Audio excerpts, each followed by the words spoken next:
Scanning తీయించమన్న స్కానింగ్లో వచ్చిన report ఏంటంటే ఒక ఓవరీకి మెలుకు చుట్టుకుందని చెప్పారు. దానికి తర్వాత సర్జరీ చేయాలని అన్నారు. అయితే అది తెలిసినాక ఇక్కడ అందరూ కూడా ఎంతో ప్రార్థన చేశారు. దేవుడు నా పట్ల కార్యం జరిగించారు. లతక్క కూడా నాకు ప్రత్యేకంగా ప్రేయర్ చేశారు. లతక్క అప్పుడు నాకు చెప్పింది, ఇది నీకు దేవుడు ఒక పరీక్ష అని చెప్పి లతక్క చెప్పారు. ఆఫీస్ స్టాఫ్లో, చిల్డ్రన్ హోమ్లో అందరూ ప్రేయర్ చేశారు. ఆగస్ట్ 15న ఇక్కడ ప్రేయర్ ఉంది. మాకు ఇక్కడ ఫాస్టింగ్ ప్రేయర్ జరుగుతున్నప్పుడు మేము ఫాస్టింగ్ ప్రేయర్కి నేను కూడా పాల్గొన్నాను. దేవుడు ఆ రోజు ప్రతి గ్రూప్కి స్త్రీల కూడికి వచ్చిన మీ అందరూ కూడా నా కోసం ప్రార్థించారు. గ్రూప్స్గా డివైడ్ అయ్యాము. దేవుడు ప్రతి ఒక్కరి గ్రూప్కి వాగ్దానం ఇచ్చారు. ఆ రోజు నాకు ఇచ్చిన వాగ్దానం ఏంటంటే, నీ విశ్వాసమే నిన్ను బాగుపరుచునని. నాకు అది నేను 2 వీక్స్ నుంచి అలా బాగోకుండా ఉన్న సమయంలోనే దేవుడు నాతో ముందుగా ఈ మాట మాట్లాడారు. నేను అందుకోసం నేను సర్జరీ అన్నా భయపడలేదు. మా అమ్మగారు అయితే ఎంతో కృంగిపోయారు. కానీ మా చిల్డ్రన్ హోమ్ కోసం మా కోసం ప్రార్థించడానికి ఇంత గొప్ప కుటుంబం ఉండగా మాకెందుకు భయము అని చెప్పి నేను భయపడకుండా అలాగే ఉండి దేవుడు వాగ్దానం చేశారని ఉన్నాను. సురేష్ అన్నీ కూడా మా కోసం ప్రేయర్ చేసి అన్నీ కూడా ఒకే మాట చెప్పారు, ఇది కూడా నీకు దేవుని యొక్క పరీక్ష అని. నేను దాంట్లో అలాగే ఉన్నాను. తర్వాత మళ్ళీ 2 వీక్స్ మెడిసిన్స్ ఇచ్చారు. మెడిసిన్స్ వాడుతూనే ఉన్నాను. తర్వాత స్కానింగ్ తీయించమన్నారు. మళ్ళీ ఒకసారి స్కానింగ్ తీయించినప్పుడు దాంట్లో ఆ రోజు హాస్పిటల్కి వెళ్ళినప్పుడు ప్రేయర్ చేసుకుని వెళ్తే నాకు వచ్చిన వాగ్దానం ఏంటంటే, మళ్ళీ నీకు ఆరోగ్యము కలుగచేసిద్దనని దేవుడు ఆ యొక్క వాగ్దానము ద్వారా ఆ రోజు స్కానింగ్కి వెళ్ళినప్పుడు అద్భుత రీతిగా స్కానింగ్లో వచ్చిన రిపోర్ట్ ఏంటంటే నార్మల్ రిపోర్ట్గా దేవుడు ఇచ్చాడు. నేను బట్టి దేవునికి స్తోత్రములు.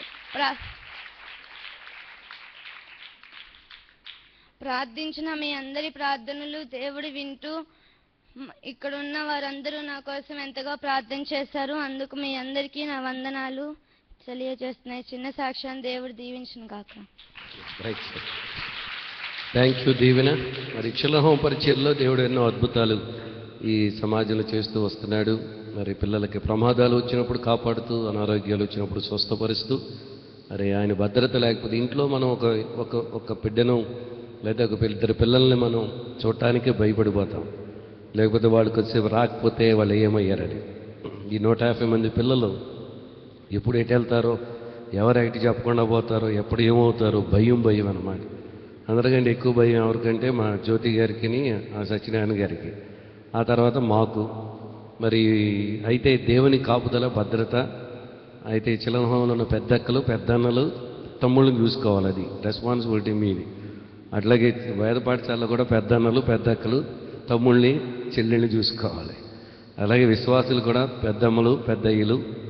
మరి విశ్వాసంలో బలపడినటువంటి మీరు, బలహీనులైనటువంటి లేకపోతే సమస్యలతో ఉన్నటువంటి తమ్ముళ్ళని, లేకపోతే కుటుంబాలని, లేకపోతే ఆంటీలు, లేకపోతే అంకుల్స్, లేకపోతే కుటుంబంలాగా చూసుకోవాలి. అలా చూసుకున్నప్పుడు ఈ జీవితాలు మనం ఈజీగా మనం ముందుకు సాగించగలం. మనం ఎంతమంది కాపుదల భద్రత ఇచ్చినా దేవుని అనుగ్రహం, దేవుని కాపుదల ఎంత గొప్పది. మరి ఈ సమయంలో మన అర్పణలు, ప్రత్యేక కానుకలు మన దేవునికి అర్పిద్దామండి. దేవునికి ఇచ్చి మరింతగా మనం గణపరుచుదాం. నేను ఆల్మోస్ట్ మర్చిపోయాను అసలు ఆఫరింగ్ అని. తర్వాత ఇంకొక సాక్ష్యం మన వారు రాసి పంపిస్తున్నారు ఇక్కడ. దేవునికి స్తోత్రం, మీకు వందనాలు. నా పేరు ధనలక్ష్మి, నేను తాడిగడప నుండి వస్తున్నాను. మా వారికి కుడి కన్ను చిన్నప్పుడు దెబ్బ తగలటం వల్ల అది నిదానంగా చూపు తగ్గిపోయింది. ఎడమ కన్ను మాత్రమే కనిపిస్తుంది. దానికి చుక్కలం రావడం వల్ల ఆపరేషన్ చేయాలని చెప్పారు. కొద్ది చూపు వస్తుందని చెప్పారు. అప్పుడు ప్రార్థనా కుటీరంలో పేరు ఇచ్చాను. ఇప్పుడు ఆపరేషన్ చేశారు, మంచిగా కనిపిస్తుంది. దేవుడు మా పట్ల కృప చూపించాడు. దేవునికి స్తోత్రం. ప్రార్థన చేసిన మీకు నా వందనాలు. మరి దైవజనులకి వందనాలు తెలియజేస్తూ ఉన్నారు. ఇలా దేవుడు ప్రార్థనా కుటీరంలో కూడా ఎన్నో కార్యాలు. అదే కన్నుకు ఆపరేషన్ చేసి కనపడకుండా ఉన్నవాళ్ళు ఉన్నారు. అదే ఆపరేషన్లు జరిగి సక్సెస్ కాని వాళ్ళు కూడా ఉన్నారు. మరి మనం చేసే ప్రయత్నాలు, డాక్టర్ చేసే ప్రయత్నాలకి పరమ డాక్టర్, పరమ వైద్యుడు దేవుడు ఉన్నాడు కాబట్టి మనం ప్రార్థనలో పెడితే ఆ ప్రార్థనలకు జవాబిస్తాడు. మీకు గడ్డు సమస్యలు, కఠినమైన సమస్యలు ఏమున్నా అవి ప్రార్థనా కుటీరంలో రాయండి, చెప్పండి. కుటీరానికి ఫోన్ చేసి అక్కడ ప్రార్థన చేస్తారు. అలాగే ఈ 40 డేస్లో, ఈ 40 రోజుల ఉపవాస ప్రార్థనలో మీ అవసరతలన్నీ తీరిపోతాయి. దేవుడు ఈ సంవత్సరం ఏమనిచ్చాడంటే వాగ్దానం, ఇదిగో నేను ఒక నూతన క్రియను చేస్తాను అన్నాడు. అది నెరవేరబోతుంది డెఫినెట్గా. ఎందుకంటే ఇది సమయం, ఈ సమయం మనం కేటాయించుకున్నాం. ఈ దినమును ప్రకటించినప్పుడు అండి, ఉపవాస దినం ప్రకటించినప్పుడు ఆది సంఘం లేకపోతే ముందున్నటువంటి తరాలు కూడా వాళ్ళు ఎక్కువ దేవుని మీద ఆధారపడ్డారు. ఈ రోజులో మొన్న మధ్యన విన్నాను ఎక్కడో, సతీష్ కుమార్ గారు వాళ్ళు 100 రోజులు ఉపవాస ప్రార్థన చేశారంట. ఎందుకంటే వాళ్ళ సంఘం పెరిగింది, అక్కడ మందిరం కట్టబడాలి.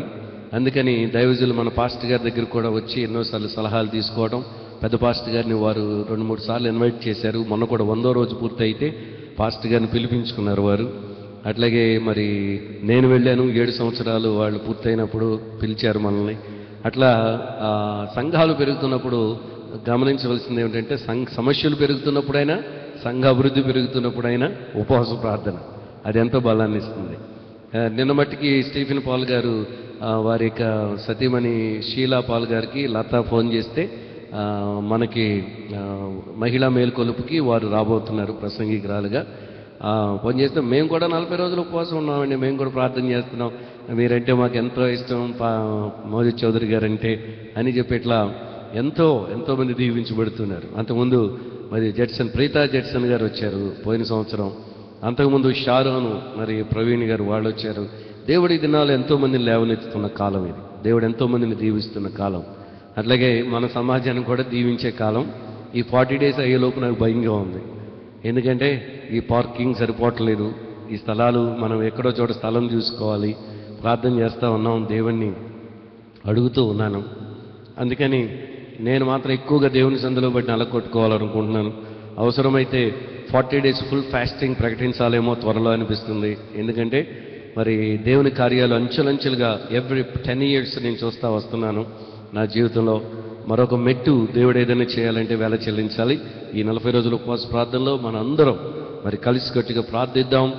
మరి కష్టాలను, సమస్యలలో మనం ఎలా స్పందించాలో, విశ్వాసాన్ని ఎలా కాపాడుకోవాలో మనం యోబు గ్రంథంలోంచి మరిన్ని పాఠాలు నేర్చుకుంటూ ముందుకు సాగుదాం. మీరు కూడా మీతో పాటు సమస్యలతో ఉన్న వారిని తీసుకురండి. ప్రార్థనకు తీసుకొస్తే వాళ్ళ కోసం ప్రార్థన చేయడానికి వీలుగా ఉంటుంది. నాకైతే ఎలా ఉందంటే, ఇక ప్రసంగం కూడా ఇక్కడి నుంచే చేయాలేమో, ఏది 40 డేస్ ప్రార్థనలప్పుడు కూడా అనిపిస్తుంది రికార్డ్ చేయాలని. ఈరోజే తీర్మానం అని అవుతుంది. వీలైతే 40 డేస్ ఫాస్టింగ్లో కూడా రికార్డ్ చేసి వాటిని మనం టీవీ ప్రోగ్రామ్స్కి, అలాగే మన వారికి దూర ప్రాంతాల నుంచి వినేవారికి వీలు కల్పించాలని. మరి ఇక ముందుకెళ్దాం, సమయం అయిపోతూ ఉంది. దేవుని వాక్కు మనం వినవలసినటువంటి వారమైనాం. ఈరోజు మొదటిసారిగా ఈ ప్రార్థనా మందిరానికి వచ్చిన వారు మీరు ఎవరైనా ఉన్నారా? ఉన్నట్లయితే ఒకసారి చెయ్యటం. మీరు రావటం మాకు చాలా సంతోషం అండి. మరి ఈ సమయంలో అర్పించిన అర్పణల కొరకు, అలాగే మిగిలిన పరిచర్య కొరకు మరొక ప్రార్థన చేసుకుందాం. మన మధ్యలో ఉన్న ప్రవీణ్ గారు వస్తే ముందుకు వస్తే చిన్న ప్రార్థన చేస్తారు. వారు ప్రార్థనతో మరలా ముందుకు వెళదాం. మనం ఇట్లా దేవుడు ఎన్నో విధాలుగా మనల్ని ఆశీర్వదిస్తూ వస్తున్నాడు. మరి ఈరోజు దేవుడు ఒక గొప్ప కార్యం చేయబోతున్నాడు మరలా సందేశముల ద్వారా. అట్లాగే మనం అర్పించే అర్పణలు, అలాగే మనం చేయబోయే ప్రార్థనల ద్వారా, ముందున్న ప్రార్థన ద్వారా ప్రార్థన చేసుకుందాం. పరిశుద్ధుడా, ప్రేమ కలిగిన మా తండ్రి, మరొకసారి మీ పవిత్రమైన నామాన్ని బట్టి మీకు వందనములు, స్తుతులు, స్తోత్రములు తెలియపరచుకుంటూ ఉన్నాం ప్రభువా. మరొక రోజుని మాకు కానుకగా ఇచ్చి మా జీవితాలకు క్షేమాన్ని అనుగ్రహించి ఈరోజు ఇలా నీ సన్నిధిలో కూర్చొని నిన్ను ఆరాధించుకునే గొప్ప భాగ్యాన్ని మాకు మీరు అనుగ్రహించినందుకు వందనాలు చెల్లిస్తూ ఉన్నాం. నాయన, నీ నామాన్ని సంకీర్తన చేస్తూ నీ నామాన్ని స్తుతించేటటువంటి భాగ్యాన్ని ఇచ్చినందుకు వందనాలు ప్రభువా. నీవు మాకు అనుగ్రహించినటువంటి ఈవుల్లో నుండి నాయన నీ సన్నిధికి తీసుకొని వచ్చి అర్పించేటటువంటి కృపనిచ్చినందుకు వందనాలు చెల్లిస్తూ ఉన్నాం. ఎవరైతే గుప్పిళ్ళు విప్పారో నాయన వారిని దీవించమని ప్రార్థన చేస్తూ ఉన్నాం. వారికి రావలసినటువంటి 2 ఆశీర్వాదం వారు పొందుకునేటట్లుగా సహాయం చేయమని నీ సన్నిధిలో వేడుకుంటూ ఉన్నాము నాయన. నీ సన్నిధికి వచ్చినప్పుడల్లా నువ్వు ఒక ప్రత్యేకమైన రీతిలో మాట్లాడుతూ ఉన్నావు నాయన. జ్ఞానయుక్తమైన నీ యొక్క వాక్కుకై వందనాలు చెల్లిస్తూ ఉన్నాం. నీ వాక్కు ద్వారా మాలో ఉన్నటువంటి మూఢత్వాన్ని పోగొట్టుకోవటానికి, మరింత జ్ఞానం కలిగి శక్తివంతులుగా ఆత్మీయ యాత్రలో మేము ముందుకు నడవటానికి మాకెంతగానో నువ్వు సహాయం చేస్తున్నందుకు వందనాలు చెల్లిస్తూ ఉన్నాం. మొదటి ఆరాధనలో నీవెంతో దీవెనికరంగా ఉంచినందుకు వందనాలు. అలాగే ప్రభువా, ఈ రెండవ ఆరాధన కూడా దీవెనికరంగా చేయబోతూ ఉన్నందుకు వందనాలు చెల్లిస్తూ ఉన్నాం. నీ సన్నిధికి వచ్చి నీ బిడ్డలు నీ సన్నిధిలో కూర్చున్నటువంటి ఆశ కలిగినటువంటి నీ బిడ్డలను నువ్వు దర్శించమని వేడుకుంటూ ఉన్నాము నాయన. మీ దాసులు అందిస్తున్నటువంటి ప్రతి వాక్కు ద్వారా సందర్శించమని ప్రభువా, నీ కృపను మరింతగా నీ బిడ్డలు పొందుకునేటట్లుగా సహాయం చేయమని వేడుకుంటూ ఈ మనవులు యేసు నామములో అడుగుతున్నాము తండ్రి, ఆమేన్.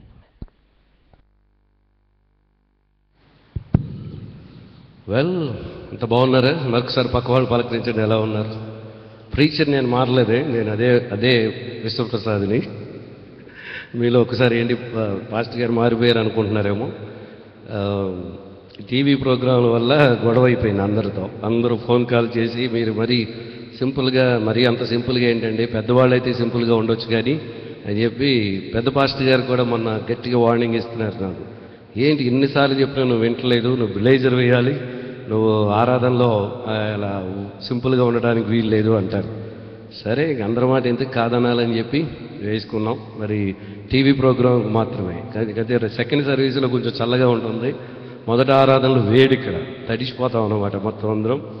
మరి అయినప్పటికీ మనం సౌలభ్యం కోసం, సౌకర్యం కోసం ఈ ఏర్పాట్లు. మరి దేవుని లేఖనంలోకి వెళదాం. దేవుని వాక్కులోంచి యాకోబు రాసినటువంటి పత్రిక 3వ అధ్యాయం 13వ వచనం నుంచి 18వ వచనం వరకు ఉన్నటువంటి భాగాన్ని మనం ధ్యానం చేయవలసిన వారం విన్నాం. దీనిలో 2 ప్రాముఖ్యమైనటువంటి భాగాలు కనబడతాయి. ఏమిటంటే, లోకములో 2 రకాల జ్ఞానాలు ఉన్నాయి. ఒకటి సైతాను నుంచి వచ్చిన జ్ఞానం, రెండవది దేవుని దగ్గర నుంచి వచ్చిన జ్ఞానం. దీన్నే 13వ వచనంలో మీరు చూసినప్పుడు, మీలో జ్ఞాన వివేకములు గలవాడెవడు?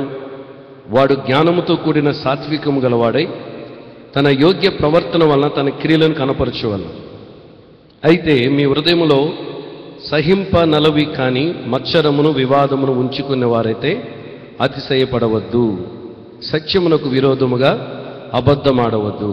ఈ జ్ఞానము పైనుండి దిగి వచ్చినది గాక భూ సంబంధమైనదియు ప్రకృతి సంబంధమైనదియు దెయ్యముల జ్ఞానము వంటిదియునై ఉన్నది. ఏలైనగా మత్సరమును వివాదమును ఎక్కడ ఉండునో అక్కడ అల్లరియు ప్రతి నీచ కార్యమును ఉండును.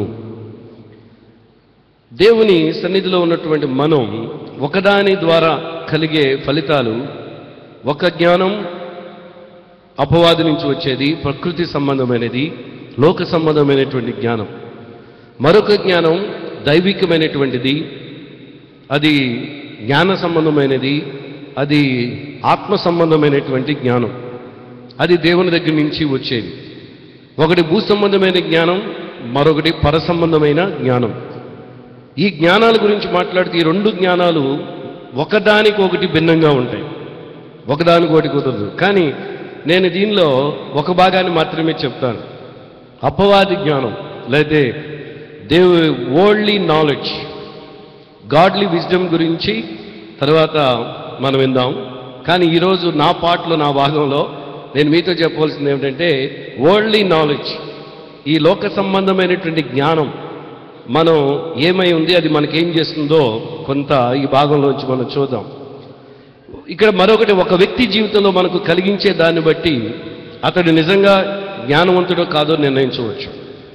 దుర్మార్గులు గర్వంతో, అసూయతో నిండిన వారు, లేక ఇహలోక సంబంధమైన మనసు కలిగి ఆధ్యాత్మికత లేనివారిగా ఈ లోకంలో చాలామంది కనబడుతూ ఉంటారు.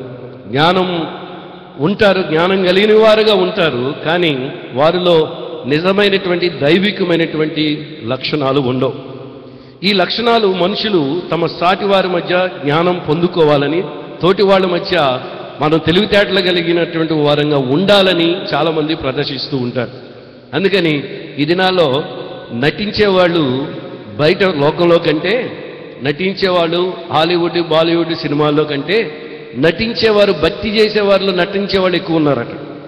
పైకి తెలిసినటువంటి వారుగా, పైకి తెలివితేటలు ఉన్నట్లుగా పైకి చూపించే వారిని మనం చాలామందిని మనం ఇక్కడ చూస్తూ ఉంటాం. తాము జ్ఞానులమని వారు అనుకోవచ్చు, కానీ వారు చాలా మేధావులుగా తెలివితేటలు గలవారుగా ఉండవచ్చు. కానీ అయితే వారి జ్ఞానం అనేది ఎక్కడి నుంచి వస్తుందో అది వారు గమనించాలి. లేకపోతే ఆ జ్ఞానం ఎక్కడి నుంచి వస్తుందో దేవుడికి బాగా తెలుసు మనం ఏమై ఉన్నామని. సహజంగా మనం ఏం చేస్తాం, ప్రతి ఒక్కరిలోనూ ఉన్నటువంటిదే. పైకి అందరి దగ్గర తెలివితేటలు ఉన్నటువంటి వ్యక్తిగా నేను కనబడాలి, నాకు వరాలు ఉన్నట్లుగా కనబడాలి, నేను మంచి మాటలు చెప్పేవాడిగా కనబడాలి అని ప్రతి ఒక్కరూ దానికోసం తాపత్రయపడుతూ ఉంటాం, దానికోసం ప్రయాసపడుతూ ఉంటాం. జ్ఞానం కలిగినటువంటి వారుగా ఉండాలని ప్రయాసపడటం తప్పులేదు. అయితే ఆ జ్ఞానము ఎటువంటి జ్ఞానం కోసం మనం ప్రయాసపడుతున్నాం అనేది ఇక్కడ మనం గమనించాలన్నమాట అండి. దీంట్లో ప్రాముఖ్యంగా అది ఎక్కడి నుంచి వస్తుందో మనం గమని 13వ వచనంలో అంటాడు కదా, మంచివారు మాత్రమే జ్ఞానం గలవారు, దుర్మార్గుడికి ఎన్ని తెలివితేటలు ఉన్నా అతడు దుర్మార్గుడే, మూర్ఖుడే అంటాడు. మంచివారే జ్ఞానం కలిగినటువంటి వారుగా ఉంటారు, దుర్మార్గులు ఎప్పుడు దుర్మార్గంగానే ఉంటారు. నిజమైన జ్ఞానం వల్ల కలిగే ఫలితాల్లో ఒకటేమిటంటే ఇక్కడ మాట్లాడతాడు, వారిలో ఏముంటుందంటే అనుకువ ఉంటుంది అంటాడు. మీలో జ్ఞాన వివేకము గలవాడెవడు, వాడు జ్ఞానముతో కూడిన సాత్వికము గలవాడు. అందరి మాటని చెప్పండి, సాత్వికం. సాత్వికం అంటే అణుకువ. అణుకువ కలిగిన ఈ పర సంబంధమైనటువంటి జ్ఞానంలో తర్వాత వచ్చినాళ్ళు మనం చూస్తాం. కానీ ఇక్కడ భూ సంబంధమైనటువంటి జ్ఞానం కలిగినటువంటి వ్యక్తిలో ఏముండదంటే సాత్వికం ఉండదు. సాత్వికం లేకుండా, అణుకువ లేకుండా, విధేయత లేనటువంటి వాళ్ళు మీరు చూడగానే అతడు పైకి జ్ఞానయుక్తంగా కనబడవచ్చు, మాట్లాడవచ్చు, ఎన్నైనా చేయవచ్చు. కానీ ఆ మాటలను బట్టి మీరు అతనిలో అణుకువ, హ్యూమిలిటీ అనేది, విధేయత అనేది ఉందో లేదో చూస్తే దాన్ని బట్టి మీరు తప్పనిసరిగా చెప్పేస్తారు. తన యోగ్య ప్రవర్తన, తన క్రియలను కనపరచవలని అంటాడు అక్కడ. అంటే ఇక్కడ మనం మన జీవితంలో గమనించవలసింది ఏమిటంటే, నిజమైన జ్ఞానం వల్ల కలిగే ఫలితాలు అదొకటి. దేవుని నుంచి వచ్చే జ్ఞానం గలవారు తమకు తాము, దేవుని దగ్గర నుంచి వచ్చిన జ్ఞానం గలవారు తమకు తాము గొప్పగా ఇచ్చుకోరట, పైకి చూపించుకోరు. ఓ మాటలు చెప్తే షో ఆఫ్ ఉండదు అన్నమాట.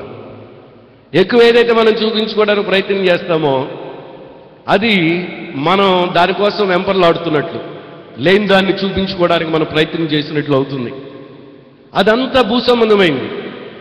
నటన అనేది, అనుకోలేకుండా ఉండటం అనేది, మనలో ప్రవర్తన సరిగ్గా లేకపోవటం, యోగ్యత లేకపోవటం, లేకపోతే దేవునికి మన జీవితాన్ని పూర్తిగా అంకితం చేసుకోకుండా మనం పైకి చూపించుకునేదంతా అది ఎక్కడి నుంచి వస్తుందంటే దానివల్ల మనకి నష్టం మనం కొని తెచ్చుకుంటాం.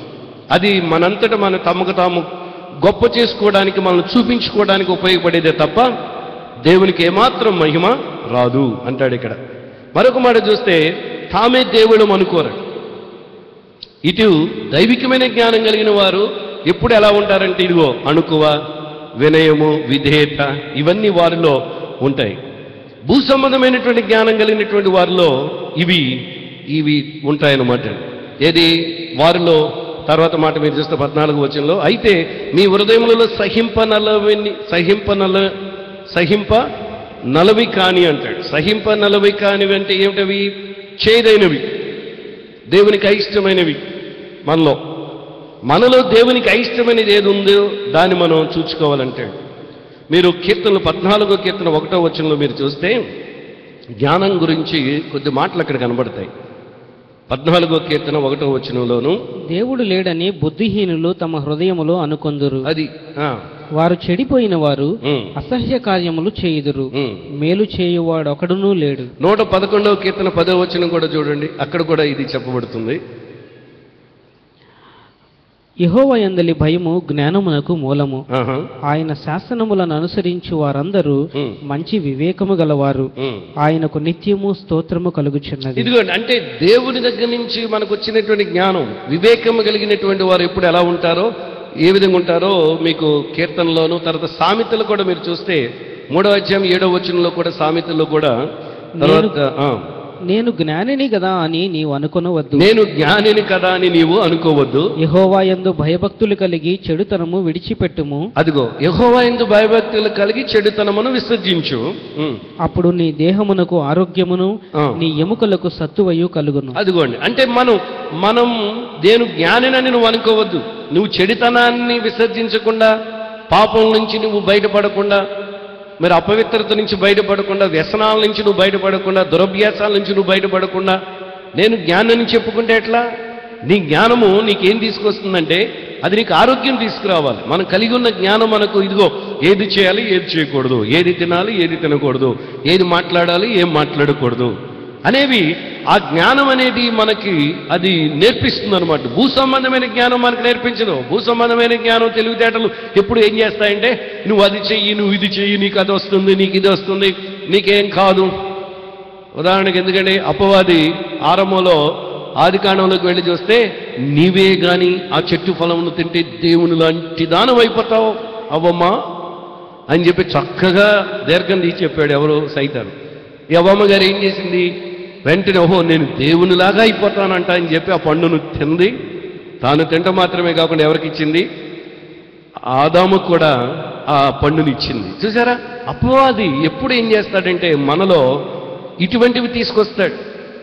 మనలో దేవునికి అయిష్టమైనటువంటి వాటిని పెంచుతూ ఉంటాడు. అందుకని ఈ లోక సంబంధమైనటువంటి జ్ఞానం కలిగినటువంటి వారిలో ఏముంటుందంటే మీ హృదయంలో సహింపన్నాలు చేదైనవి మీలో ఉంటాయి.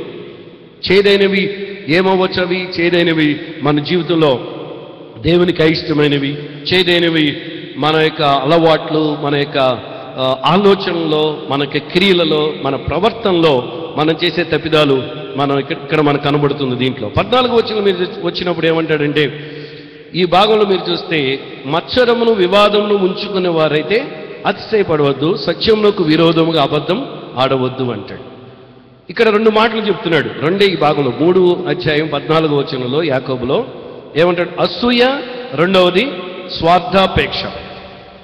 మనలో అసూయలు, ద్వేషాలు, కలహములు, మత్సరములు ఈనాడు ఇలా ఏమైపోయి ఒక వ్యక్తి పైకి వస్తే, ఒక వ్యక్తి మంచిగా ఉంటే మరొకరు ఓర్వలేనటువంటి అసూయపడే తత్వం అది ఒక అలవాటు అయిపోయింది ఈనాడు. అందరూ అపవాది ఏం చేస్తాడంటే ఆ ఓర్వలేనటువంటి తనాన్ని, అసూయతనాన్ని తీసుకొచ్చి మనలో గొడవలు తీసుకొచ్చి, సమస్యలు తీసుకొచ్చి దేవునికి దూరం చేయడానికి ప్రయత్నం చేస్తాడు. దైవిక జ్ఞానం ఎప్పుడు అలా చేయదు. దైవ జ్ఞానం ఎప్పుడు ఏం చేస్తుందంటే ప్రేమిస్తుంది, సహాయం చేస్తుంది. ఆ మాటల తర్వాత మనం వింటాం. కానీ ఇక్కడ చూస్తే ఇవి స్వార్థాపేక్ష, సులభాపేక్ష, స్వయంకృతం అంతా దాని మీద ఆధారపడేటట్లు చేస్తుందన్నమాట. సామెతలు 14:30 వచనం చూడండి. ఈ అసూయని గురించి ఒక మాట అక్కడ వ్రాయబడి ఉంది. 14:30లో సాత్వికమైన మనస్సు శరీరమునకు జీవము.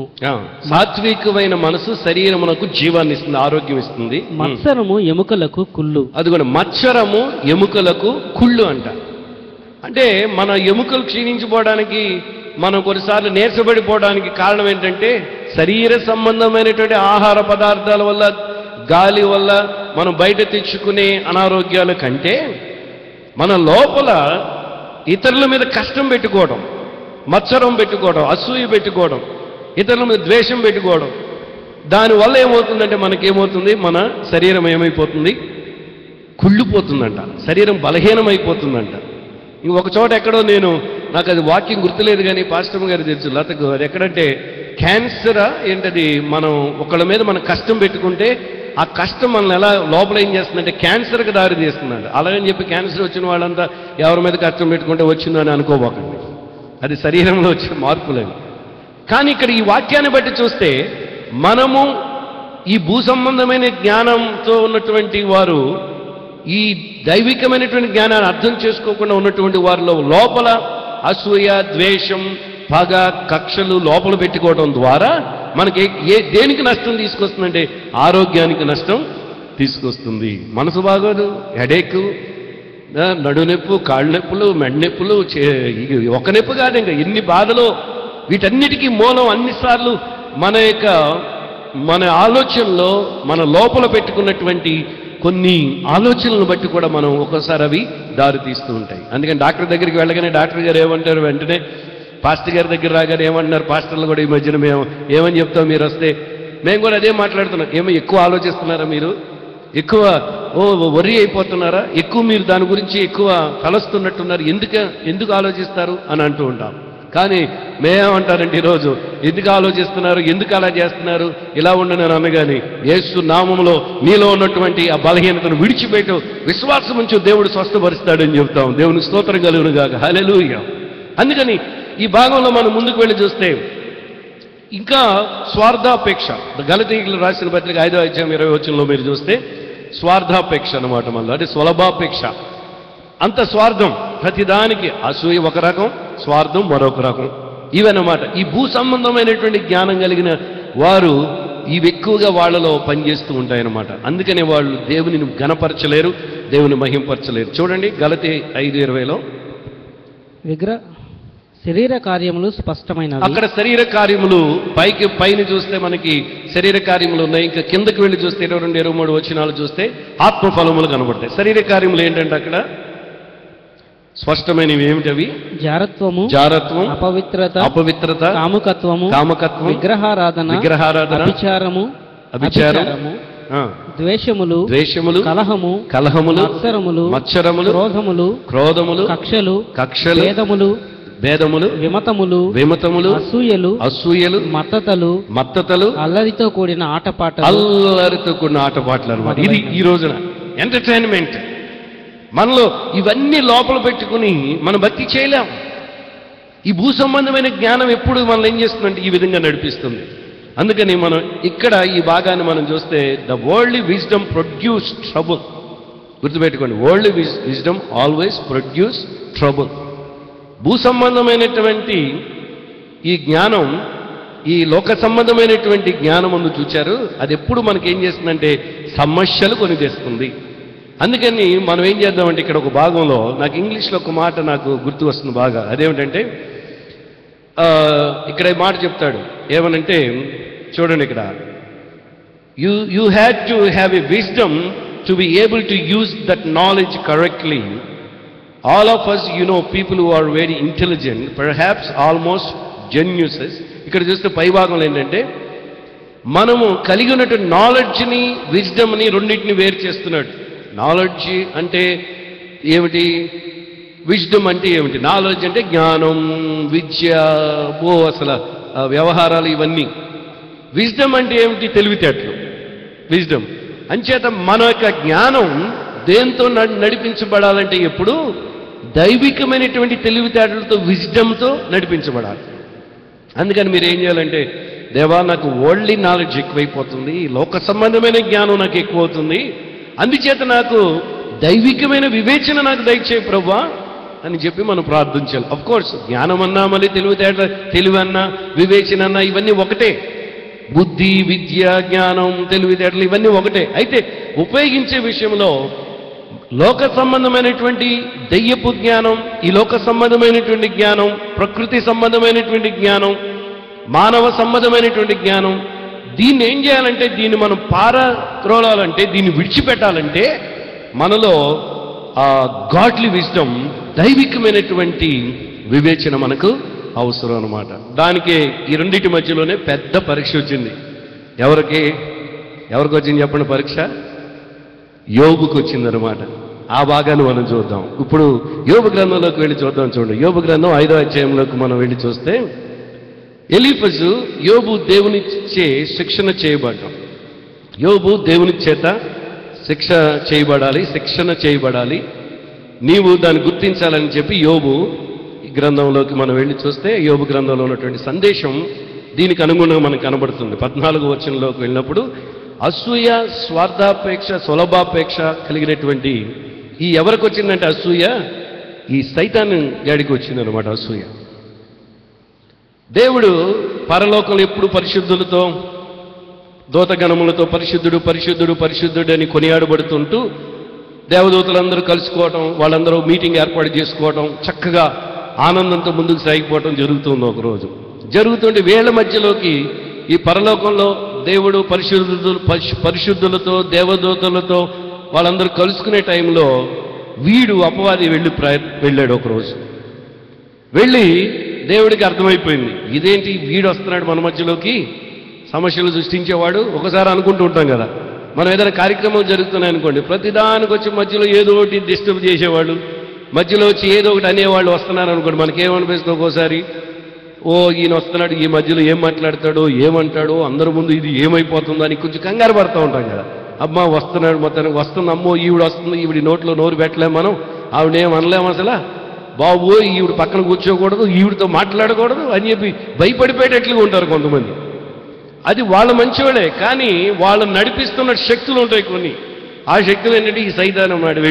వెళ్ళేటప్పటికి దేవుడు అన్నాడు, నువ్వు ఎక్కడి నుంచి వచ్చావయ్యా, ఏంటి ఇటు వచ్చావేంటి అని అంటే, నేను అటు ఇటు తిరుగుతూ భూమి మీద అటు ఇటు తిరుగుతూ వచ్చాను అని. వచ్చిన మెదలకుండా వదిలిపెట్టేలా వాడిని దేవుడు ఏమన్నాడంటే, దేవుడు పరీక్షించాడంటే, దేవుడు ఒక పరీక్ష పెట్టాడంటే, దేవుడు ఒక ఛాలెంజ్ వేశాడంటే, సైతాను నేల కరవలసిందే, సైతాను దెబ్బకి కుప్పకూలిపోవలసిందే. అందుకని సైతానుకు పాఠం నేర్పించాలని ఈ అపవాదికి ఏమైనా సరే వీడికి అవకాశం ఇచ్చి చూద్దాం, ఏం చేస్తాడో చూద్దాం అని చెప్పి ఒక ఆలోచన వచ్చింది దేవునికి. వచ్చి ఏమన్నాడంటే, ఇదిగో నీకు నా సేవకుడైన యోబు సంగతి నీకు తెలుసా అన్నాడు. నాకు తెలియకపోవటం ఏంటి అన్నాడు. ఏంటంటే, అబ్బో దేవుడు సాక్ష్యం చెప్పాడు. ఏమనంటే, ఊజు దేశంలో ఒక ధనవంతుడు, అతడు చాలా గొప్పవాడు, 10 మంది సంతానం కలిగినటువంటి వాడు, దేవుని భయభక్తులు కలిగినటువంటి వాడు, చెడుతనమును విసర్జించినటువంటి వాడు, ఆ నీతిమంతుడు, యథార్థవంతుడు, ఇవన్నీ చెప్తే, ఆహో నాకు తెలుసులే, నువ్వు అతని చుట్టూ కంచి వేసావు కాబట్టి, నువ్వు ఆశీర్వదించావు కాబట్టి, పిల్లల్నిచ్చావు, భార్యనిచ్చావు, ఆస్తులు ఇచ్చావు. ఆస్తులు ఇవ్వడం కూడా ఎలా ఇచ్చాడు, ఏ విధంగా ఇచ్చాడంటే అండి, ఎంత ఆస్తి ఉంది అక్కడ చూసినట్లయితే ఏంటి, 7,000 గొర్రెలంట, 3,000 ఒంటెలంట, 500 జతల ఎడ్లంట, 500 ఆడగాడిదలంట, బహుమంది పనివారంట. ఇంతమంది నువ్వు ఇచ్చావు కాబట్టి అతను నిన్ను సేవిస్తున్నాడు, నిన్ను పొగుడుతున్నాడు. అవన్నీ తీసేసి చూద్దాం. వీడు తక్కువడు కాదు, సైతాన్ ఏం చేశాడంటే దేవుణ్ణి ఎదురు ప్రశ్నించాడు. అప్పుడు దేవుడు అన్నాడు, ఓకే నీకు నాకు ఛాలెంజ్ అని ఏం చేశాడంటే సవాలు విసిరాడు. ఓకే ప్రాణాన్ని మాత్రం ముట్టుకోబోకు, నువ్వేమన్నా చేసుకో అని చెప్పి అనేటప్పటికీ దాంతో ఇక రెచ్చిపోయాడు. వీడికి అవకాశం కదా, దేవుని దగ్గర నుంచి అవకాశం వచ్చిందని వీడికి తెలియదు, వీడు ఓడిపోతాడని. అపవాదికి తెలియదు. ఏది, యోబు లాంటి గొప్ప వ్యక్తిని దేవుడు ఎన్నుకున్నాడు, రైట్ పర్సన్ ఎన్నుకున్నాడు. యోబు లాంటి వాడిని ఎన్నుకుంటే ఏమాత్రం అసలు నన్ను అవమానపరచడు, ఏమి చేసినప్పటికీ కూడా విశ్వాసంలో నిలబడతాడు, నీతిమంతుడు, అతడు నమ్మకం కలిగినటువంటి వ్యక్తి అని చెప్పి దేవునికి బాగా తెలుసు కాబట్టి, అంత నమ్మాడు కాబట్టి రైట్ పర్సన్ ఎన్నుకొని ఏం చేశాడంటే, సరే అతను ప్రాణాన్ని మాత్రం ముట్టుకోవద్దు, ఏమన్నా చేసుకో. దేవుడు సన్నిధిలో ఉన్నటువంటి మనందరూ గమనించవలసింది ఒకటండి, దేవుని యందు నీతిమంతులుగా ఉన్నటువంటి మనం ఎన్నడూ భయపడవలసిన పని లేదు. దేవుని యందు నమ్మకం ఉంచినటువంటి మనం ఎన్నడూ భయపడవలసిన పని లేదు. దేవుడు ఒకవేళ మనకు ఆశీర్వాదం ఇచ్చి ఉంటే, దేవుడు మీకు బిడ్డలను ఇచ్చి, ఆస్తులు ఇచ్చి, అంతస్తులు ఇచ్చి, దేవుడు వస్తువులు, వాహనాలు ఇచ్చి, దేవుడు ఎన్ని ఇచ్చినప్పటికీ భయపడవద్దు. దేవుని మీద నమ్మకం, విశ్వాసం, ప్రార్థన, మా చెడుతనాన్ని విసర్జించడం, దేవుని యందు నీతి భయభక్తులు కలిగి మనం ఉండటం మనం నేర్చుకోవాలి. వెంటనే అప్పుడు జరిగినటువంటి సంభవంలో వచ్చేశాడు. రావడంతో ఏం చేశాడంటే, అటాక్ ఎప్పుడు గుర్తుపెట్టుకోండి, అపవాది మన మీద చేసే దాడుల్లో 3 ప్రాముఖ్యమైనది. అదేమిటంటే, యోబు యొక్క his wealth, his family and his health.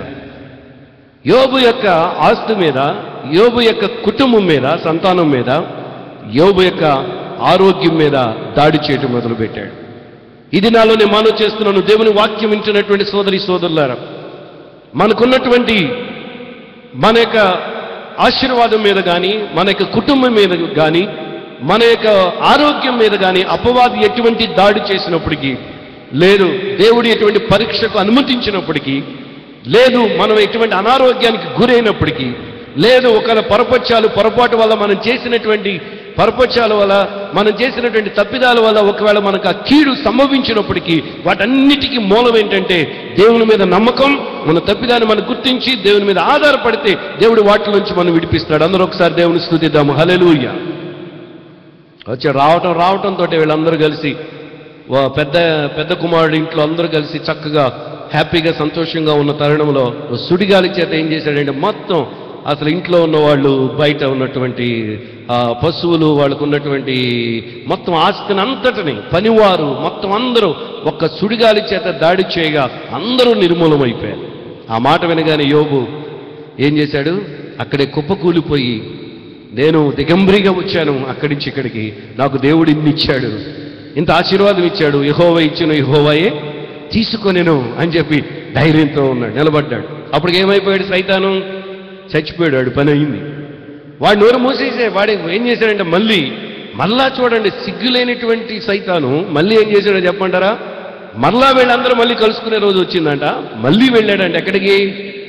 మళ్ళీ అక్కడ దేవదూతలు దేవుడు కలుసుకునే రోజు మళ్ళీ అక్కడికి వెళ్ళాడు. వెళ్ళి మళ్ళా వచ్చాడు. నువ్వు మళ్ళీ వచ్చావేంటాయా? దేవుని తెలియదు ఇదంతా. యోబు అలాగే ఉన్నాడు, విశ్వాసాన్ని విడిచిపెట్టలేదు. ఆస్తి పోయినప్పటికీ, కుటుంబం 10 మంది సంతానం చనిపోయినప్పటికీ కూడా యోబు అలాగే ఉన్నాడని దేవుని తెలుసు. కాబట్టి వెంటనే ఏం చేశాడంటే, మళ్ళీ ఎక్కడి నుంచి వచ్చామంటే, నేను అటు నుంచి ఇటు, పైనుంచి కిందకి అటు ఇటు తిరుగుతూ వచ్చాను. మళ్ళీ నా సేవకుడైన యోబు సంగతి ఆలోచించావా అన్నాడు. ఏంటి ఆలోచించడం? ఆల్రెడీ ఆస్తిని అంతా తీసేశాను.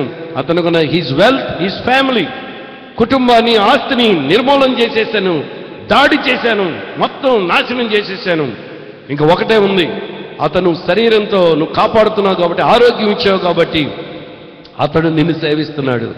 నువ్వు కానీ అతని ఆరోగ్యాన్ని తీసివేస్తే, అతన్ని నువ్వు ఇంకా అది కూడా నువ్వు మొత్తినట్లయితే నిన్ను శపిస్తాడు, దూషిస్తాడు అంటాడు. అప్పుడు దేవుడు అంటాడు, మళ్ళీ రెండోసారి దేవుడు పరీక్షించడు. చూడండి, రెండోసారి మళ్ళీ దేవుడు, ప్రాణాన్ని మాత్రం ఏం చేయబోకు, నీ ఇష్టం, ఏం చేసుకుంటావు. అబ్బా, ఏమి సవాలండి. దేవుడు మన గురించి అలా చెప్పేటట్లుగా మన భక్తి జీవితం ఉండాలి. దేవుడు మన గురించి అలా చెప్పేటట్లుగా మన విశ్వాసం, మన నిరీక్షణ మనం కలిగి ఉండాలి. హల్లెలూయా.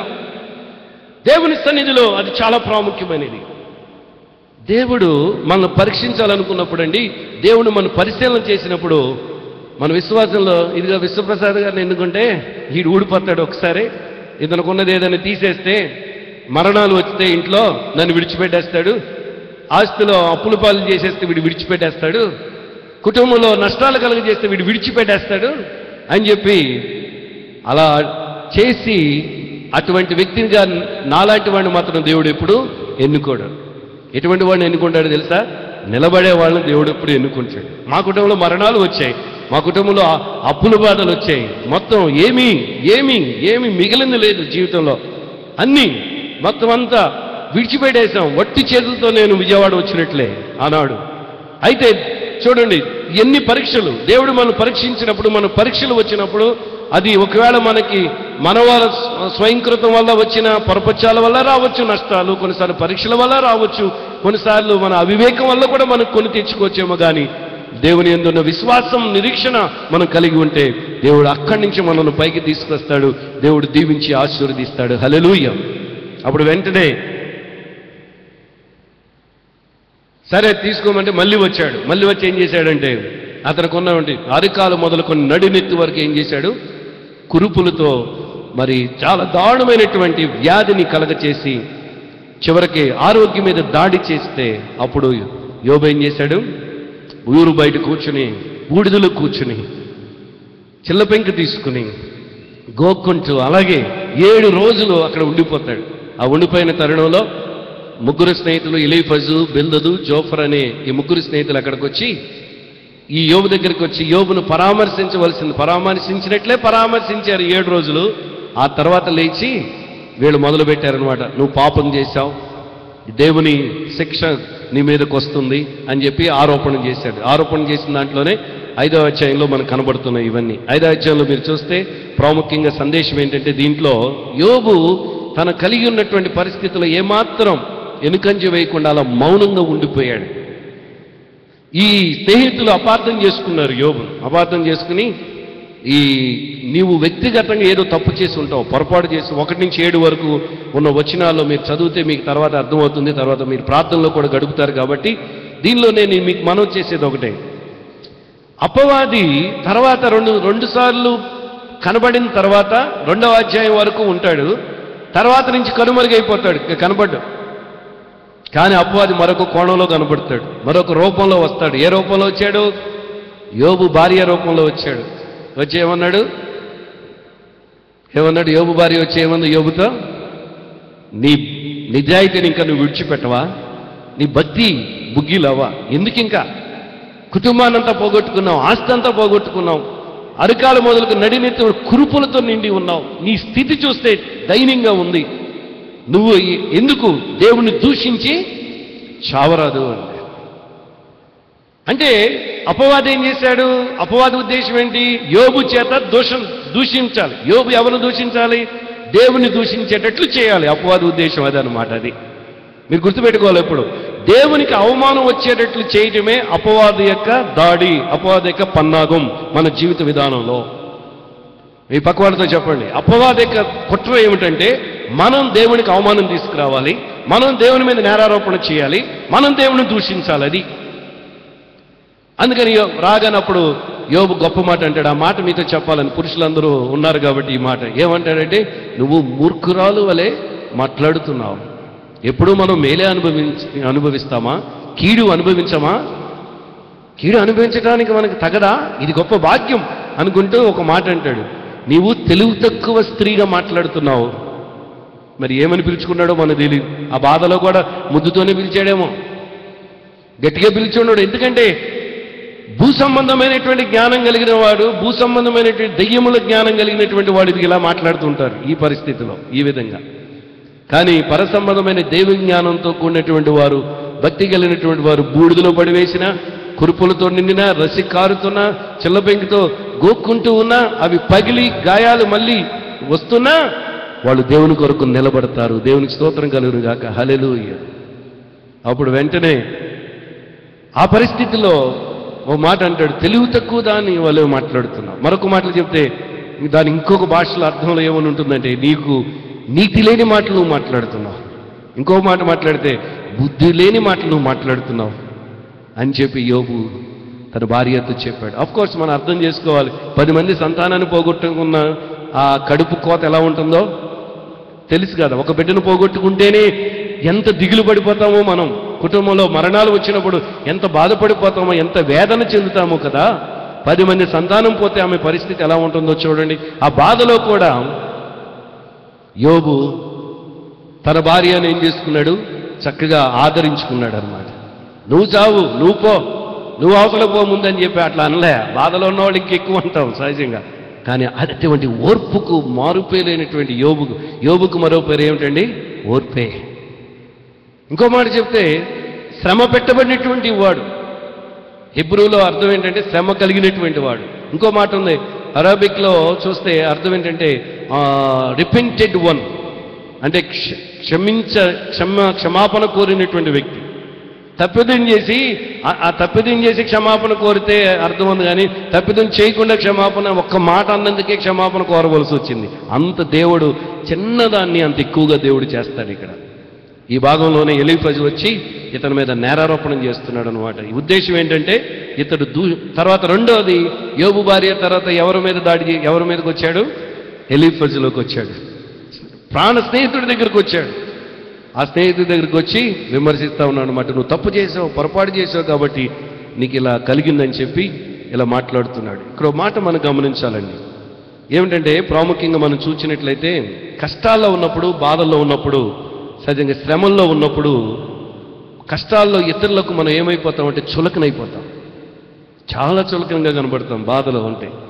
బాధలో ఉన్నప్పుడు ఏముండాలో దైవిక జ్ఞానంతో కూడినటువంటి మాటలు మనం వింటే మిగిలిన భాగాన్ని అక్కడ మనం అర్థం చేసుకుంటాం. కానీ ఇక్కడ ఏముంటుందంటే, ఇక్కడ కష్టాల్లో ఉన్నటువంటి వ్యక్తిని, కష్టాలు విపత్తుల మూలంగా యోబు కోపం వచ్చేసి దేవుని దూషించాలని, తర్వాత ఈ విపత్తులు లాంటివి ఊరికనే రావు, నీకెందుకు ఈ కష్టం వచ్చిందంటే నీకు దేవుడు ఇవన్నీ కలగజేశాడు, నీకు ఆశీర్వాదం అన్నీ ఇస్తాడు నువ్వు ఒప్పుకుంటే అని చెప్పి యోబు దగ్గరికి వచ్చి ఎలీఫజు స్నేహితుడు 5వ అధ్యాయంలో ఈ మాటలన్నీ చెప్తాడనమాట. నిజమే, ఆ రోజున ఏదన్నా కష్టం అంటే అలా వచ్చి పడిపోయేది, జరుగునుగా కంటే జరిగిపోయేది. ఈ రోజులో జరగదు. ఈ రోజు ఎందుకు జరగదంటే కృపాకాలంలో మనం ఉన్నాం కాబట్టి మనకి తీర్పు దినమున లెక్కలు అప్పగించినప్పుడు ఇదంతా అక్కడ జరుగుతుంది. అప్పుడు వరకు మనం వేచి ఉండాలి. అయితే ఇక్కడ ఈ విషయంలో సరిగ్గా మనం చూసినట్లయితే ఈ ప్రకృతి, ఈ వైపరీత్యాలు, ఈ పరిస్థితులు ఇవన్నీ నీకు ఇవన్నీ రావడానికి కారణం నీవే. వ్యక్తిగతంగా ఏదో తప్పు చేసి ఉంటావు, నీలో పాపం ఉంది, నువ్వు దాన్ని క్షమాపణ కోరుకో. మళ్ళీ దేవుడు తర్వాత వచనాలు అంటాడు కదా, చివరి వచనాలు మీరు చూస్తే 15 నుంచి 24 వరకు 27 వరకు ఉన్న వచనాలు మీరు చూస్తే నువ్వు దేవుని చేతుల్లో ఉన్నావు, నీకేం పర్వాలేదు, అయినా సరే దేవుడు మళ్ళీ నిన్ను విడిపిస్తాడు, నీకు అన్ని మళ్ళీ దేవుడు సహాయం చేస్తాడు. ఆ వాగ్దానాలన్నీ చెప్తున్నాడు. ఇక్కడున్న వాగ్దానాలన్నీ నిజంగా యోబుకి అవసరం అంటారా? ఎప్పుడు అక్కడ యోబుకి అవసరం లేదు, అక్కడ మనకు అవసరం ఇవన్నీ. ఏది ఇప్పుడున్న ఈ వాగ్దానాలే మనకు కావాలి. కానీ యోబుకి అవన్నీ తప్పు చేస్తే, పొరపాటు చేస్తే, ఒప్పుకుంటే అవన్నీ ఇస్తాడంటే ఈ అన్ని తిరిగి ఇస్తాడని యోబుకి తెలియదా? తెలుసు. అందుకనే విశ్వాసంతో నిలబడి ఉన్నాడు. విశ్వాసంతో నమ్మకంగా ఎవరైతే ఉంటామో అటువంటి వారిని దేవుడు తప్పక దీవిస్తాడు, ఆశీర్వదిస్తాడు. ఈ మాటలన్నింటిని బట్టి యోబు యొక్క పరిస్థితిలో మౌనం వహించేశాడంతే, ఏం మాట్లాడలే. మనం కొన్నిసార్లు మనమే కష్టాల్లో ఉన్నప్పుడు, బాధల్లో ఉన్నప్పుడు ఎవరన్నా మాటలు అంటే, నిందలు వేస్తే వాళ్ళని తిరిగి అనబోకండి. దేవుని సందులో ప్రార్థన చేయండి, దేవుని సందులో నమ్మకంగా ఉండండి. దేవుడు వాటన్నిటిలోంచి విడిపిస్తాడు, వారిని కూడా దేవుడు దీవిస్తాడు. ఓపికతో, ప్రతి ఓపికను ఓపికతో మనం భరించాలి, దేవుని మీద మనం ఆధారపడాలి. ఆ మాటలనే ఇక్కడ చెప్పుకొచ్చాడు అనమాట. అందుకని అసూయతో, ద్వేషంతో మరి ఎలీఫజు వీళ్ళందరూ కలిసి యోబు మీదకి దాడి చేశారు. ఎవరి ద్వారా? అపవాది. ఈ దైవికమైనటువంటి జ్ఞానం కాకుండా ఈ దెయ్యపు జ్ఞానం ఇదిగో ఇలా ఉపయోగపడతా ఉంటుంది. దేవుని జ్ఞానమేమో ఓ మనిషిని కాపాడుతూ ఉంటుంది, దెయ్యపు జ్ఞానం ఎప్పుడు ఏం చేస్తుందంటే ఒక మనిషిని వేరు చేయడానికి ప్రయత్నం చేస్తూ ఉంటుంది. మిగిలిన భాగం దైవిక జ్ఞానాన్ని గురించి దైవదాసరాలు వస్తే మరికొద్ది మాటలు, మీరు టైం అయిపోయింది కానీ ఇది ప్రార్థన కొనసాగుతుంది కాబట్టి మరికొద్ది నిమిషాలు నేను కొంచెం ముందుకు వెళ్ళినట్టున్నాను, ఎక్కువ సమయం నేనే తీసేసుకున్నట్టున్నాను. అది వివరణ ఇచ్చేటప్పటికి యోబు గ్రంథంలోంచి. దీనిలో ఈ 2 భాగాలు మీకు గుర్తుపెట్టుకోండి. ఈ wisdom, worldly knowledge, godly wisdom. ఈ లోక జ్ఞానం ఏం చేస్తుందంటే మనిషిని అలా మనం ఇప్పుడు విన్నటువంటి వాక్య భాగంలో ఉన్నట్లుగా నష్టాన్ని కలిగిస్తుంది. దైవిక జ్ఞానం ఏం చేస్తుందో, ఏమి నేర్పిస్తుందో దైవదాసులు చెప్పగా మిగిలిన భాగాన్ని విన్నాం.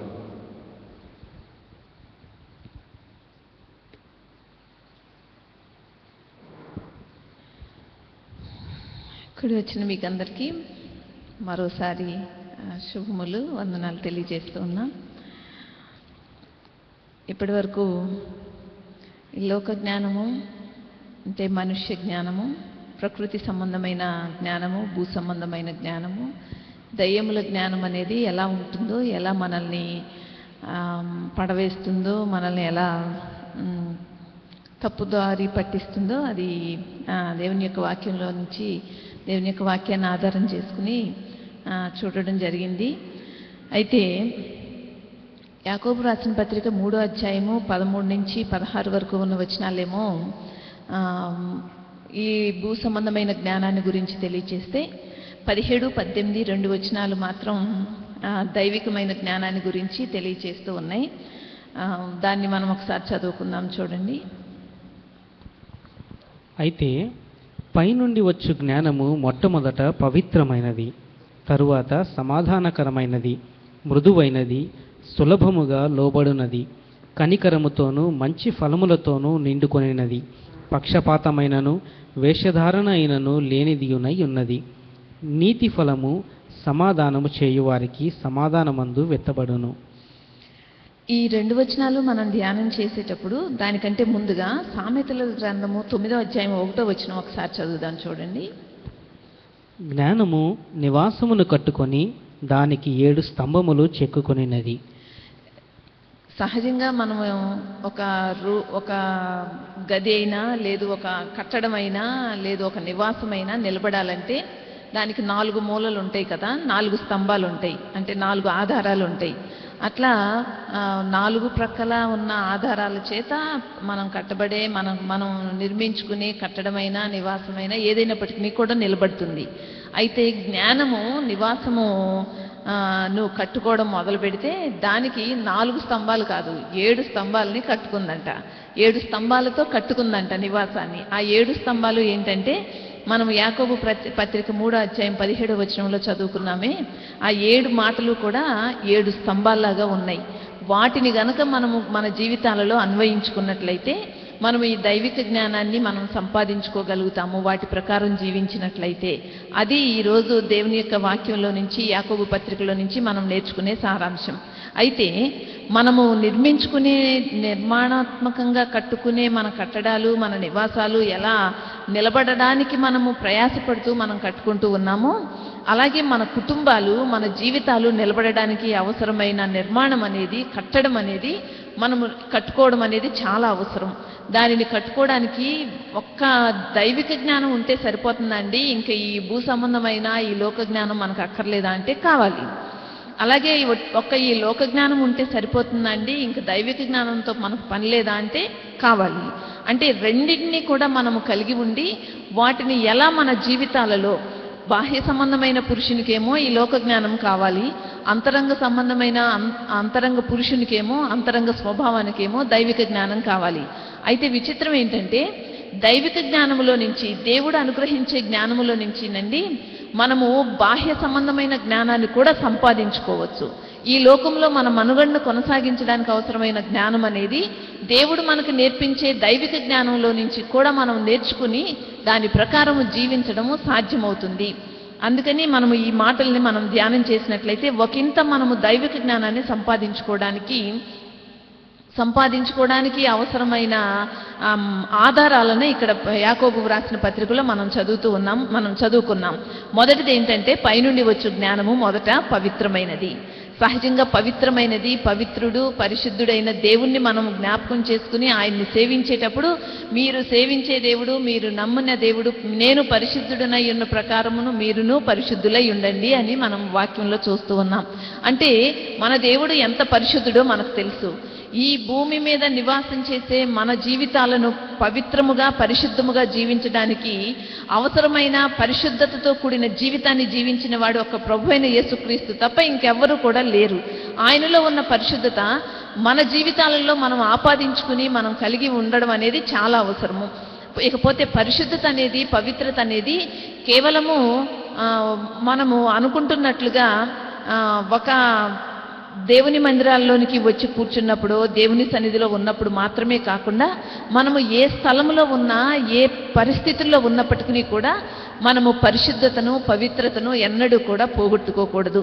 ముఖ్యంగా యవనస్తులు, అలాగే పురుషులు, అలాగే స్త్రీలు మీ జీవితాలలో పవిత్రతను దేనితో పోల్చాడంటే ఈ యాకోబు పత్రికలో ఒక కన్యక యొక్క కన్యత్వంతో పోల్చాడు. అంటే చేష్టితితో పోల్చాడు అనమాట. అంటే ఒక కన్యక ఏ రీతిగానైతే కన్యత్వాన్ని కలిగి ఉంటుందో, దైవిక జ్ఞానముతో కూడిన జీవితాలు జీవించేవారు తమ యొక్క పరిశుద్ధతను, పవిత్రతను అంత నీతిగా, అంత పవిత్రంగా జీవించడం అవసరమని తెలియచేస్తూ ఉన్నాడు. ఈ రోజుల్లో ఎక్కడున్నారండి ఇటువంటి బిడ్డలుగా, ఇటువంటి వ్యక్తులముగా, ఇటువంటి జీవితాలు జీవించే వారముగా ఈ లోకంలో మనం ఉండడానికి ఎంత సాధిక చేయవలసి వస్తుందో మనకు తెలుసు. ఎంతో మంచిగా ఉండాలనుకుంటాం, ఎంతో పవిత్రమైన జీవితాన్ని జీవించాలనుకుంటాం. కానీ అంతలోనే మన జీవితాలను అపవిత్రం చేసే క్రియలో, సహవాసాలో, స్నేహితుల ప్రభావమో, లేదు బయట లోకపు ప్రభావమో మన మీదో, మన బిడ్డల మీదో, మన జీవితాల మీద ఎక్కడో ఓ చోట దాని ప్రభావం అనేది పడకపోవడం లేదు. కాబట్టి ఈరోజు మనవి చేస్తూ ఉన్నాను, ఒకవేళ మీ అంతటి మీరు దానిని జయించడానికి శక్తి మీకు సరిపోతుందని నేను అనుకోను. కాబట్టి దైవిక జ్ఞానం కొరకు మనము ప్రార్థన చేయాలి. ప్రభువా, నీ జ్ఞానము చేత నన్ను నింపి ఈ లోకములో అపవిత్రతతో కూడిన జీవితాలుగా కాకుండా పవిత్రతతో కూడిన జీవితాలని జీవించడానికి కావలసిన జ్ఞానము దయచేయమని దేవుని సన్నిధిలో ప్రార్థన చేయాలి. అలా యవనస్తులు మరి ముఖ్యంగా మీ జీవితాలను ఎక్కడా కూడా కలుషితం చేసుకోకూడదు, అపవిత్రపరుచుకోకూడదు. మీ యవ్వన స్థితిని, మీ యవ్వన కాలాన్ని దేవుని సన్నిధిలో దైవిక జ్ఞానముతో కూడిన యవ్వన జీవితాన్ని జీవించడం నేర్చుకుంటారో అప్పుడు మీ జీవితాలకు మీకు కావలసిన గట్టి పునాదిని మీరు స్థిరపరుచుకున్న వారు అవుతారు. ఇంకో విషయం చెప్పమంటారా? అసలు పరిశుద్ధత అనేదే మన యొక్క ఆధ్యాత్మిక భక్తి జీవితానికి పునాదండి. పవిత్రముగా జీవించడమే మనకి పునాది. మనము పాపము నుంచి విడిపించబడిన తర్వాత, పాప క్షమాపణ పొందుకున్న తర్వాత ఆ ఒక్కరోజే మనం పరిశుద్ధంగా జీవించడం కాదు. పాప క్షమాపణ ద్వారా వచ్చే ఒక్క పరిశుద్ధత అనేది ఆ ఒక్కరోజుకి సంబంధించింది కాదు. ప్రతిరోజు కూడా మనం అటువంటి జీవితాన్ని జీవించవలసిన వారమై ఉన్నాం. కాబట్టి పవిత్రమైన జీవితాన్ని జీవించడానికి పైనుండి వచ్చే జ్ఞానము అంటే దైవిక జ్ఞానము, దేవుడు అనుగ్రహించే జ్ఞానముతో మనము పవిత్రులముగా జీవించడము నేర్చుకోవాలి. దానిని మనము సాధిక చేయాలి. ఆ పవిత్రతతో కూడిన జీవితాన్ని జీవించడంలో ఎన్నడూ కూడా మనం అప్రతిష్ట పాలు కాకూడదు, అంటే ఫెయిల్ అవ్వకూడదు. ఎన్నడూ కూడా దేవుని నామానికి అవమానం తీసుకురాకూడదు. అప్రతిష్ట పాలు చేసే పవిత్రత మన జీవితాలలో, అంటే అపవిత్రత మన జీవితాలలో ఎన్నడూ కూడా ఉండకూడదు. ఇకపోతే రెండోది, త్వరగా చూద్దాము మన ముందున్న మాటలు. తర్వాత కనపడేది ఏంటంటే సమాధానకరమైనది. ఈ సమాధానకరమైనది అనే దానిని మనం చూడాల్సి వస్తే దానికి వ్యతిరేకంగా ఉన్నది ఏంటంటే పోరాటాలు, యుద్ధాలు, ఒకళ్ళ మీద ఒకళ్ళ నేరారోపణలు, ఒకళ్ళ మీద ఒకళ్ళ నిందలు మోపుకోవడాలు, ఇవన్నీ వస్తే సమాధానం ఎక్కడుంటుందండి? ఎక్కడుంటుంది? వెళ్ళి ఇంట్లో ఓ మూల దాక్కుంటుంది కదా, ఓ మూల దాక్కుంటుంది. కానీ మనం సేవించే దేవుడు ఏమని సెలవిచ్చాడంటే, నేను సమాధానమునకు అధిపతిని అన్నాడు.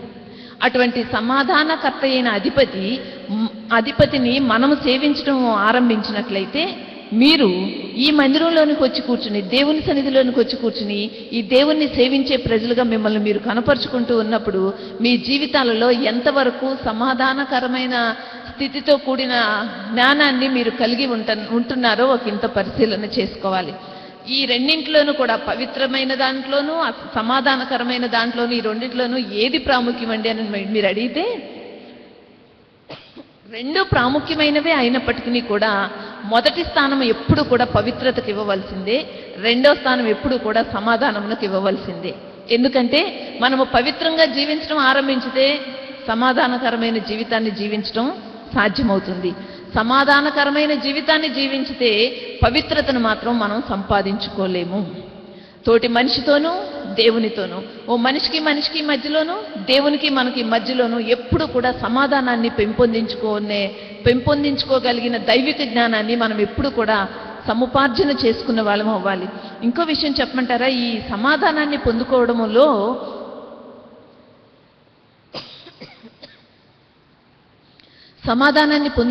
కొన్నిసార్లు మనము మన యొక్క స్థితిగతులను బట్టో, లేదు మన వ్యక్తిగత స్వభావ సిద్ధమైన మన జీవిత విధానాలను బట్టో కాకుండా ఎప్పుడు కూడా దేవుని యొక్క వాక్యాన్ని ఆధారం చేసుకున్నట్లయితే మనకు ఎప్పుడు కూడా దేవుడు సమాధానమును అనుగ్రహిస్తాడు. అసమాధానముతో ఉన్న జీవితాలు, కుటుంబాలు ఈ దినాల్లో ఎన్ని కుటుంబాల్లో ఎంతమంది, ఎన్ని బంధాల మధ్యలో, రక్త సంబంధుల మధ్యలో, పెద్ద పెద్ద కుటుంబాల్లో ఎన్నో బయట మనం లోకంలో చూసినా, మన చుట్టూ ఉన్న ప్రజల మధ్యలో చూసినా మనం చూస్తూనే ఉన్నాం, బాధపడుతూనే ఉన్నాం. కానీ ఈ పగటివేళ ఇక్కడ కూర్చున్న మనము సమాధానమునకు అధిపతి అయిన ప్రభు అయిన యేసుక్రీస్తు నుండి వచ్చే సమాధానముతో మనము మన జీవితాలను జీవించడంలోనూ, అలాగే దేవుడు అనుగ్రహించే జ్ఞానాన్ని సంపాదించుకోవడంలోనూ ఎప్పుడు కూడా సమాధానము కలిగిన వారమై జీవించవలసిన వారమై ఉన్నాం. లేకపోతే మూడోది ఏంటంటే మృదువైనదంట. అంటే దాని అర్థం మృదువైనదంటే సున్నితమైనదని. సున్నితమైనదే కానీ బలహీనమైనది కాదు, వీక్గా ఉండేది కాదు. చాలామంది అంటూ ఉంటారు, చాలా సెన్సిటివ్గా ఉంటారండి కొంతమంది, అందులో దేవుణ్ణి నమ్ముకున్న వాళ్ళు మరీ సున్నితంగా ఉంటారండి, ఎప్పుడు కదిల్చినా సరే కళ్ళం నీళ్ళు వచ్చేస్తాయండి, ఏంటో ఈ క్రైస్తవులు ప్రతిదానికి ఏడుస్తారండి.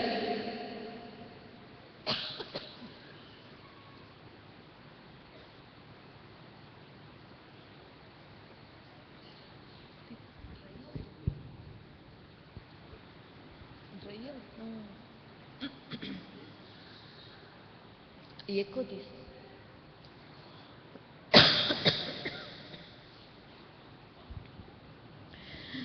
సహజంగా క్రైస్తవులు ఎక్కువ బాధపడతారండి, త్వరగా ఏడుస్తారండి, ఊరికే ఏడుస్తారండి, ఎందుకు ఏడుస్తారో తెలియదండి, ఎప్పుడు చూసినా ఏడుస్తూనే ఉంటారండి. దేవుడు మనకిచ్చిన గొప్ప లక్షణాల్లో భక్తి జీవితానికి దేవుడు అనుగ్రహించిన మరొక గొప్ప లక్షణం ఏంటో చెప్పమంటారా? అనేకమైన వాటిలో మృదువైన స్వభావం.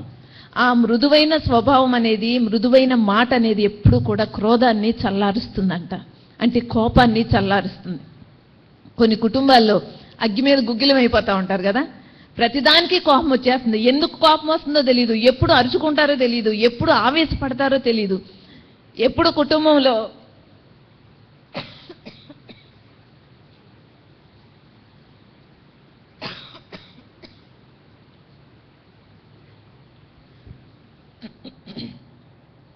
ఎప్పుడు కుటుంబాల్లో గొడవలు జరుగుతాయో తెలియదు.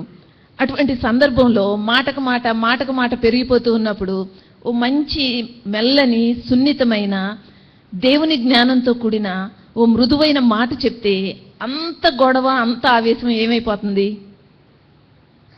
పొంగే పాల మీద ఒక్క నీళ్ళ చుక్క జల్లుతాం స్త్రీలమైన మనం, అప్పుడు ఏమైపోతుంది? పొంగంతా అణిగిపోతుంది కదా.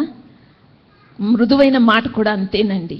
ఎక్కడైనా ఆవేశాలు, గొడవలు, కక్షలు, కార్పణ్యాలు, అసమాధానమో లేకపోతే ఇంట్లో అల్లరిలో ఏదో ఒక మాట మీద కొన్నిసార్లు కారణం ఉండదు, ఓ గొడవ జరిగిపోతుంది. మాటకు మాట నువ్వెంత అంటే నువ్వెంత, నువ్వు ఈ మాట అంటే నువ్వు ఈ మాట, ఈ మాట పెరిగిపోతూ వస్తూ ఉంటే ఆ మాటల మధ్యలో మనము మరోసారి భూ సంబంధమైన, ప్రకృతి సంబంధమైన, ఈ లోకపు సంబంధమైన జ్ఞానముతో కూడిన అజ్ఞాన దశలో ఉన్న ఓ మాట మాట్లాడి ఇంకా పెంచుకునే కంటే కూడా దైవిక జ్ఞానంతో కూడిన ఓ మృదువైన మాట, ఓ మంచి మాట, ఓ దేవుని యొక్క మాట, లేదు సహనంతో కూడిన, ఓర్పుతో కూడిన ఒక మాట మాట్లాడితే అది ఏం చేస్తుందో తెలుసా? మన కుటుంబాన్ని అంతటినీ కూడా ఓ దైవిక జ్ఞానముతో కూడిన కుటుంబంగా మార్చివేస్తుంది. దేవునికి స్తోత్రం కలుగునుగాక. అంత మంచి మాట మాట్లాడడానికి మనకు కావలసిన స్వభావం ఏంటో చెప్పమంటారా? మృదువైన స్వభావం. దేవుని యొక్క జ్ఞానం అంటండి చాలా మృదువైనదంట, సున్నితమైనదంట. దాన్ని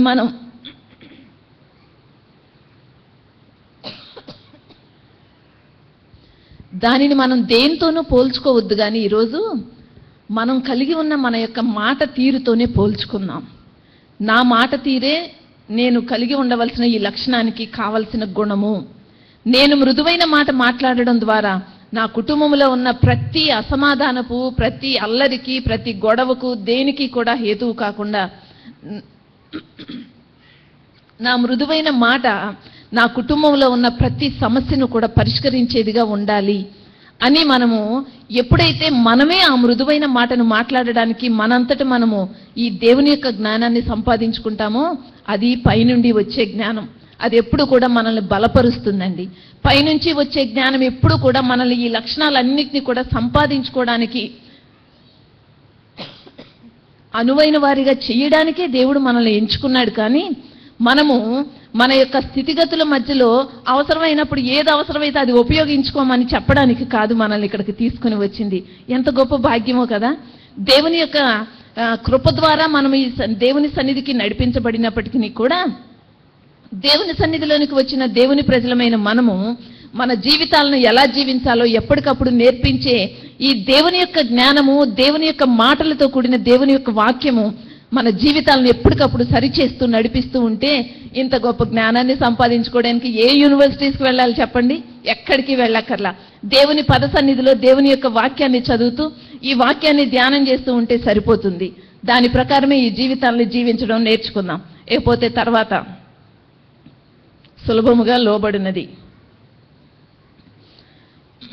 ఈ విషయంలోనూ కూడా అంతే. మనం దేవుని యొక్క జ్ఞానం ఏమని చెప్తుందంటే సులభముగా లోబడిపోమని చెప్తుంది. దేనికి లోబడమంటుందో చెప్పమంటారా? దేవుని యొక్క వాక్యానికి లోబడమంటుంది, దేవుని మాటకు లోబడమని చెప్తుంది, దేవుని ఆజ్ఞలకు లోబడమంటుంది, దేవుని కట్టడలకు లోబడమని చెప్తుంది. అంతేగాని బయట ఉన్న లోకానికి సులభంగా వెళ్ళి లోబడిపోయి సరెండర్ చేసుకోమని చెప్పడం లేదు. కానీ మనం ఏమనుకుంటామంటే మేము సులభంగా లోబడిపోయేదని చెప్తూ ఉంటే దేవుని యొక్క మాట ప్రకారం మేము విధేయత చూపించి జాగ్రత్తగా లోబడడానికి ప్రయత్నం చేస్తూ ఉంటే అది తోటి వారికి, మా చుట్టూ ఉన్న వాళ్ళకి అలుసైపోతుందండి. మేము దేవుని నమ్ముకున్నామని చెప్పి ప్రభు అయిన యేసుక్రీస్తేమో ఓ చెంప మీద కొడితే రెండో చెంప చూపించమన్నాడు. అందుకని మేమేమో మౌనంగా ఉంటుంటే దాన్ని మేము కాంప్రమైజ్ అవ్వడానికి ప్రయత్నం చేస్తూ ఉంటే ప్రతి విషయంలోనూ కూడా మేమేదో దోషులమైనట్లుగా, మేమేదో తప్పు చేసినట్లుగా మమ్మల్నే దోషులుగా ఎంచుతున్నారండి. అందుకని అసలు మేము త్వరగా లోబడాలనుకోవడం లేదండి అనేవాళ్ళని చాలా మందిని నేను వింటూ ఉంటాను. ముఖ్యంగా విశ్వాసులైన వారిని, ప్రభువుని సేవించే వారిని. కానీ దేవుని జ్ఞానం అండి ఎప్పుడు కూడా మనల్ని సులభముగా లోబడమని చెప్పడానికి కారణం ఏంటంటే మన ముందున్న ఏ పరిస్థితినైనప్పటికీ కూడా ఆకళింపు చేసుకోగలిగిన, అది మన వ్యక్తిగత జీవితానికి దేవుని యొక్క వాక్యపు వెలుగులో దానిని అవగాహన చేసుకోగలిగిన శక్తిని ప్రసాదిస్తుంది. కాబట్టి సులభముగా లోబడమని చెప్తూ ఉంది. అంతేగాని సులభంగా లోబడం అంటే ప్రతిదానికి లొంగిపోమని, ప్రతిదానికి కూడా బానిసలం అయిపోమని చెప్పడం లేదు. అర్థమైంది అనుకుంటున్నాను ఈ పాయింట్. మనము లోబడే స్థితిని కలిగి ఉండడం అనేది అంటే దేవుని యొక్క వాక్యానుసారమైన దాని విషయంలో మనము సులభముగా లోబడాలి. అంతేగాని బయట పొరపాట్లు చేయడానికో, లేదు పాపము చేయడానికో, దేవునికి అయిష్టమైన క్రియలు చేయడానికో, ఈ లోకపు పద్ధతులను అనుసరించడానికో మనం ఎన్నడూ కూడా లోబడనక్కర్లేదు. అటువంటి వాటి విషయంలో కూడా మనకి దైవిక జ్ఞానము చాలా అవసరమై ఉన్నది. అటువంటి వాటికి లోబడే మనస్తత్వాన్ని మాత్రం మనం ఎన్నడూ కూడా కలిగి ఉండకూడదు. అది సులభముగా లోబడినది అనే దాంట్లో మనం నేర్చుకునేది. మరో మాటలో చెప్తే ఓ అవకాశం ఇవ్వడం అనమాట. ఈల్డింగ్ అంటారు చూసారా? ఓ బండి వెళ్ళేటప్పుడు, ఒక బైక్ కానీ ఒక కారు కానీ వెళ్ళేటప్పుడు మరొక కారు వెళ్ళడానికి అవకాశం ఇస్తూ ఉంటారు కదా చాలా మంది. దాన్ని ఈల్డింగ్ అంటారు. అంటే దేవుడు మనకి నేర్పించాలనుకున్న పాఠాల విషయంలోనేంటి, మనకి ఇవ్వాలనుకున్న ఆశీర్వాదాల విషయంలోనేమిటి, అలాగే దేవుని సన్నిధిలో మనల్ని మనం లోబడేటట్లుగా, విధేయత చూపించేటట్లుగా చేయడంలోనేంటి, దేవుని యొక్క ఆత్మకార్యానికి మనము అవకాశం ఇవ్వాలి. మనం ఆ అవకాశం ఇవ్వడం వల్ల దేవుని యొక్క వాక్యం ఏం చేస్తుందంటే మన జీవితాల్లో గొప్ప ఆత్మీయ ప్రక్రియ జరిగిస్తుంది. కానీ మనం ఏం చేస్తామంటే మనలో ఉన్న మనస్తత్వాలను, మనలో ఉన్న వ్యక్తిత్వపు భావాలలో ఉన్న కొన్ని ఉంటాయి.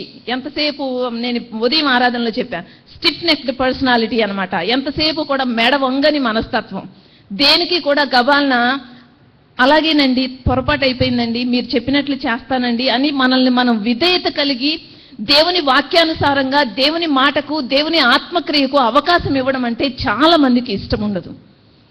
ఆ అవకాశం ఇవ్వలేని స్థితి ఉంది చూసారా, అదే లోబడని మనస్తత్వం అంటే. దేవుని యొక్క జ్ఞానం ఏమని చెప్తుందంటే అటువంటి స్థితి ఎక్కడైతే ఉంటుందో దాని విషయంలో మనము సులభముగా లోబడేటట్లుగా చేసేదే దైవికమైన జ్ఞానము.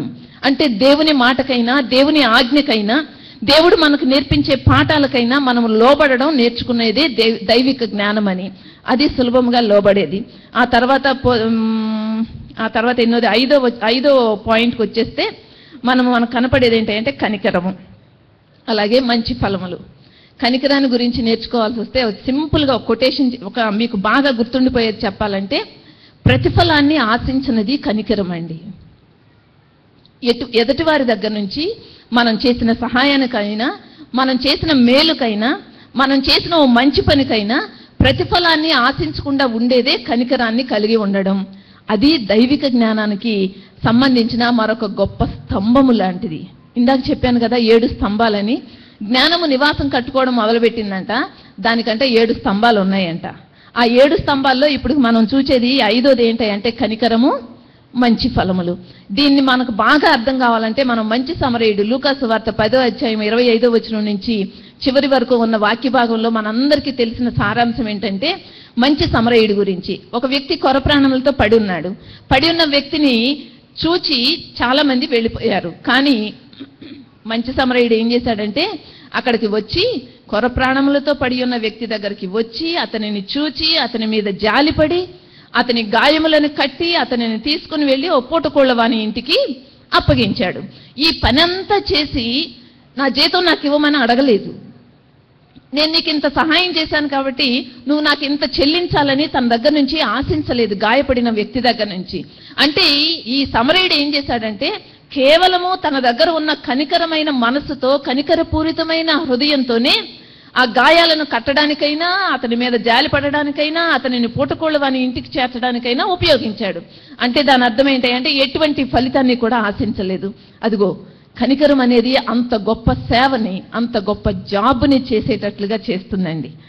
అదే గొప్ప ఉదాహరణ. లేకపోతే మంచి ఫలాలు ఉన్నాయి చూసారా, ఈ మంచి ఫలాల దగ్గరకు వచ్చేసరికి మళ్ళీ మంచి సమరయుడి దగ్గరకే వెళితే ఆ విభాగంలోకే అక్కడ ఈ సమరయుడు రావడానికంటే కూడా ముందు ఒక యాజకుడు, ఒక లేవీయుడు ఆ దారి గుండా పోతారు. గాయాలతో పడి ఉన్న వ్యక్తి అక్కడే ఉన్నాడు. ఆ గాయాలతో పడి ఉన్న వ్యక్తిని చూచుకుంటూ ఈ యాజకుడు, లేవీయుడు ఓ ప్రక్కగా వెళ్ళిపోయారంట. వాళ్ళ మనస్సు ఆ వ్యక్తిని కాపాడడానికి సిద్ధంగా లేదు, విల్లింగ్గా లేదు, మంచి ఫలాలను పొందుకోవడం ఇష్టం లేదు.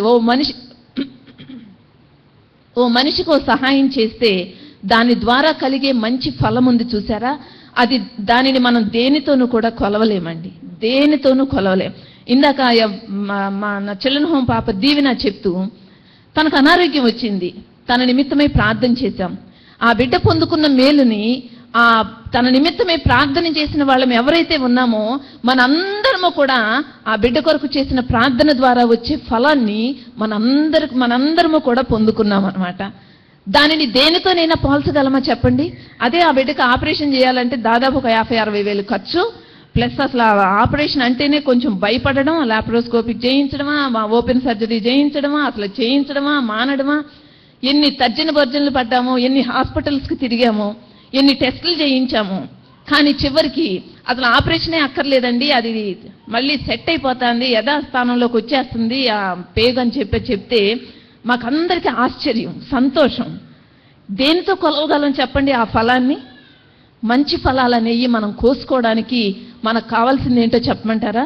మనం కలిగి ఉండవలసింది ఏంటో చెప్పమంటారా? కనికరంతో కూడిన, మంచితనంతో కూడిన ఒక మేలు చేయడం అండి. మేలు చేయడం మనం నేర్చుకుంటే చాలు. మంచి ఫలాలను పొందుకోవడానికి మనం ఒక తోటి మనిషికి, మన పొరుగువాడు ఎవరైతే ఉన్నారో వాళ్ళ కష్టంలో ఉన్నప్పుడు, వాళ్ళ గాయాలతో ఉన్నప్పుడు, వాళ్ళ ఇబ్బందుల్లో ఉన్నప్పుడు వాళ్ళకు కావాల్సిన సహాయాన్ని, అది ప్రార్థన సహాయమైన, మాట సహాయమైన, చేతి సహాయమైన ఏదైనప్పటికీ కూడా చేయడంలో మనం ఎప్పుడైతే ఒక కార్యాన్ని జరిగిస్తామో దాని ద్వారా మనం మంచి ఫలాలను పొందుకుంటాం. తవ్వడానికి యాజకుడు లేవీలే, కానీ వాళ్ళు ఫలాలు పొందుకోలేకపోయారు. వాళ్ళకి కావాల్సింది గాయాలతో పడిన వ్యక్తి గాయాలు కట్టబడడం కాదు, వాళ్ళ డ్యూటీ ఫస్ట్ అనుకున్నారు, వాళ్ళ మత పద్ధతులు, వాళ్ళ మతాచారాలు ప్రాముఖ్యం అనుకున్నారు. అందుకే వాళ్ళు మంచి ఫలాలను పొందుకోలేకపోయారు. అది ఏం నడిపిస్తుంది అంటే మనల్ని దైవిక జ్ఞానం మనల్ని ఎప్పుడు కూడా మంచి ఫలాలను పొందుకునేవారిగా నడిపిస్తుంది. ఇకపోతే తర్వాతది పక్షపాతం లేనిది, వేషధారణ లేనిది. ఇవన్నీ మాట్లాడాలంటే ఒక్కొక్క పాయింట్ని ఒక్కొక్క మెసేజ్గా చెప్పుకోవచ్చు కదా. మీకు ఎన్ని ఆలోచనలు వస్తున్నాయో. పక్షపాతం లేనిది అంటే ఎంత పక్షపాత బుద్ధి కనపడుతుందో కదా చాలా మందిలో. ప్రతిదానికి అనుకుంటాం ఎంత పార్షియాలిటీ ఉందో అనుకుంటాం. ఇద్దరు అక్క చెల్లెళ్ళు ఉన్నారనుకోండి, మమ్మీకి డాడీకి అక్క అంటేనే ఇష్టం, చెల్లి అంటే ఇష్టం లేదు. ఎంత పక్షపాతమో మమ్మీకి అనుకుంటారు కొంతమంది. అన్నదమ్ములు లేదు, ఇంట్లో 4 పిల్లలు ఉన్నారు, ఆ 4 మధ్యలో ఏదో ఒకటి ఎక్కడో చోట ఈ పక్షపాతం అనేది కనిపించిందని, కనిపిస్తుందని, అలాగే చూపించడం అని, చూపించబడుతున్నామని భావిస్తూ ఉంటాం. కానీ దైవిక జ్ఞానం ఏమంటుందో తెలుసా? హెచ్చు తగ్గు అనే తేడా కానీ, ఒకళ్ళు ఎక్కువ ఒకళ్ళు తక్కువ అనే భావన కానీ, మంచి చెడు అనే భావన కానీ, ఎటువంటి స్థితిలో ఉన్నప్పటికీ కూడా మన దేవుడు ఎలా పక్షపాతి కానివాడో మనము కూడా అటువంటి పక్షపాతము లేని జ్ఞానాన్ని కలిగిన వారమై మన యొక్క భక్తిని మనం ఇతరులకు చూపించవలసిన వాళ్ళమై ఉన్నాం. మరి ముఖ్యంగా మన భక్తిని చూపించడంలోనే ఎక్కడా కూడా మనం ఫెయిల్ అవ్వకూడదండి, పక్షపాతాన్ని చూపించకూడదు. సహజంగా మన పిల్లలు ఏమవుతారంటే ఈ పాయింట్ కొంచెం నొక్కి చెప్పాలనుకుంటున్నాను. ఏంటంటే మనం ఇంట్లో మన పిల్లలకి భక్తి నేర్పిస్తున్నాం కదా, ఏది ప్రార్థన చేసుకోవడం, దేవుని స్తుతించడం, పడుకునే ముందు యేసయ్యని తలుచుకోమండము, ఉదయం లేంగానే ప్రార్థన చేసుకోమండం, ఇవన్నీ నేర్పిస్తున్నాం. అంతవరకు బాగానే ఉంది. కానీ ఆ నేర్పించేటప్పుడు మిగిలిన ఫ్రెండ్స్ కానీ, మిగిలిన ఇరుగు పొరుగు వాళ్ళు చేసేదంతా కూడా వాళ్ళు సైతాను బిడ్డలు, వాళ్ళు దేవుని బిడ్డలు కాదు, వాళ్ళు దెయ్యపు బిడ్డలు, వాళ్ళు పెట్టుకునే వాళ్ళ బొట్లు కానీ, వాళ్ళు చేసే పూజలు కానీ, వాళ్ళు చేసే పండుగలు కానీ, ఇవన్నీ కూడా వాళ్ళు దెయ్యం మనుషులని మనం తెలియకుండానే మన పిల్లలకి మనం నేర్పిస్తుంటే, వాళ్ళు స్కూల్స్కి వెళ్ళి, కాలేజెస్కి వెళ్ళి వాళ్ళు అనేది ఏంటంటే మీరు అందరూ దెయ్యం మనుషులు అంట, మేము దేవుని బిడ్డలము అని చెప్పి పిల్లలకు తెలియక వాళ్ళలో ఆ భావన పెరగడం వల్ల అక్కడ లేనిపోయిన పక్షపాతం అనేది ఫ్రెండ్స్ మధ్యలో, మీ దేవుడే గొప్ప, మా దేవుడు గొప్ప కాదా, మీ దేవుడే మంచి చేస్తాడా, మా దేవుడు మంచి చేయడా, మేమైతేనేమో మీరు పెట్టిన ప్రసాదం తినాలి, మీరైతేనేమో మేము పెట్టిన ఎక్కడ లేని భేదాభిప్రాయాలు, పక్షపాతము, వ్యతిరేకత మరింత పెరిగిపోయే అవకాశం ఉంది. మనం నేర్పించవలసిన మాట నిజమే, కానీ కేవలము మన దేవుడు ఏమై ఉన్నాడో అది మన బిడ్డలకి మనం నేర్పించుకోవాలండి. మన భక్తి ఏమై ఉన్నదో, మనం సేవించే దేవుడు ఎంత గొప్ప దేవుడో, ఈ దేవుని యొక్క జ్ఞానము మనకి ఏమి బోధిస్తుందో ఆ జ్ఞానాన్ని బోధించాలే కానీ దాంతోపాటు కొంచెం దెయ్యపు జ్ఞానాన్ని కూడా బోధించదామని మనం బోధించనక్కర్లేదు మన పిల్లలకి. దానివల్ల మన పిల్లల్లో, మన కుటుంబాల్లో లేదు పెద్దల్లో ఎక్కడ చూసినప్పటికీ కూడా పక్షపాతం అనేది మరి ఎక్కువగా పెరిగిపోయే అవకాశం ఉంది. అందుకని అది ఎక్కడ కూడా రాకుండా జాగ్రత్త పడదాం. ఇకపోతే చివరిది వేషధారణ లేనిది. వేషధారణతో ఉండకూడదు. వేషధారణతో కూడిన మాటలు కానీ, వేషధారణతో కూడిన ప్రవర్తన కానీ, వేషధారణతో కూడిన ముందొక మాట, వెనకాల ఒక మాట, లోపల ఒక మాట, బయట ఒక మాట. అంతరంగ స్వభావం ఏమో దేవుని దృష్టిలో నువ్వు తప్పు చేస్తున్నావు అని చెప్తుంది, కానీ బాహ్యంలో ఉన్న మన పురుషుడు బాహ్య స్వభావం ఏమని చెప్తుందంటే ఏం పర్వాలేదులే చేసేయి అంటుంది. ఈ రెండిటి మధ్యలో ఏం చేస్తున్నామయ్యా అంటే వేషధారణతో కూడిన, అంటే మేకల మధ్యలోకి వెళ్ళినప్పుడేమో మేక చర్మాన్ని, తోడేళ్ల మధ్యలోకి వెళ్ళినప్పుడేమో తోడేళ్ల చర్మాన్ని కప్పుకున్న చందాన రెండు రకాలుగా జీవనాన్ని కొనసాగించే వేషధారణతో కూడిన జీవితము ఎన్నడూ కూడా దేవుని జ్ఞానముతో నిండినది కాదు. నిన్న పరిశుద్ధాత్ముడు మాట్లాడుతూ కూడా అదే మాటను సెలవిచ్చాడు.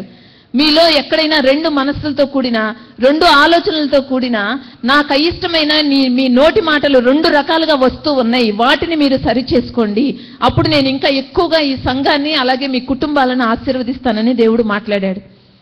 దైవిక జ్ఞానం ఎప్పుడు కూడా మనల్ని వేషధారులుగా ఉండమని బోధించదు, నేర్పించదు. ఇవన్నీ కూడా ఈ 7 స్తంభాలు కూడా మన కుటుంబాల్లో మనం కలిగి ఉంటూ ఉన్నామా? మన జీవితాల్లో మనం కలిగి ఉన్నామా లేదా? జ్ఞానము నివాసం కట్టుకోవడం మొదలు పెడితే, అంటే దైవిక జ్ఞానం, ఆ కట్టబడే నివాసంలో ఎన్ని స్తంభాలు కట్టబడి ఉన్నాయి అంటే వీటిలో ఉన్న ఎన్ని లక్షణాలను మనం కలిగి ఉన్నాం. చివరిగా సామెతల గ్రంథం 24వ అధ్యాయం 3వ వచనం చూద్దాం, చూడండి.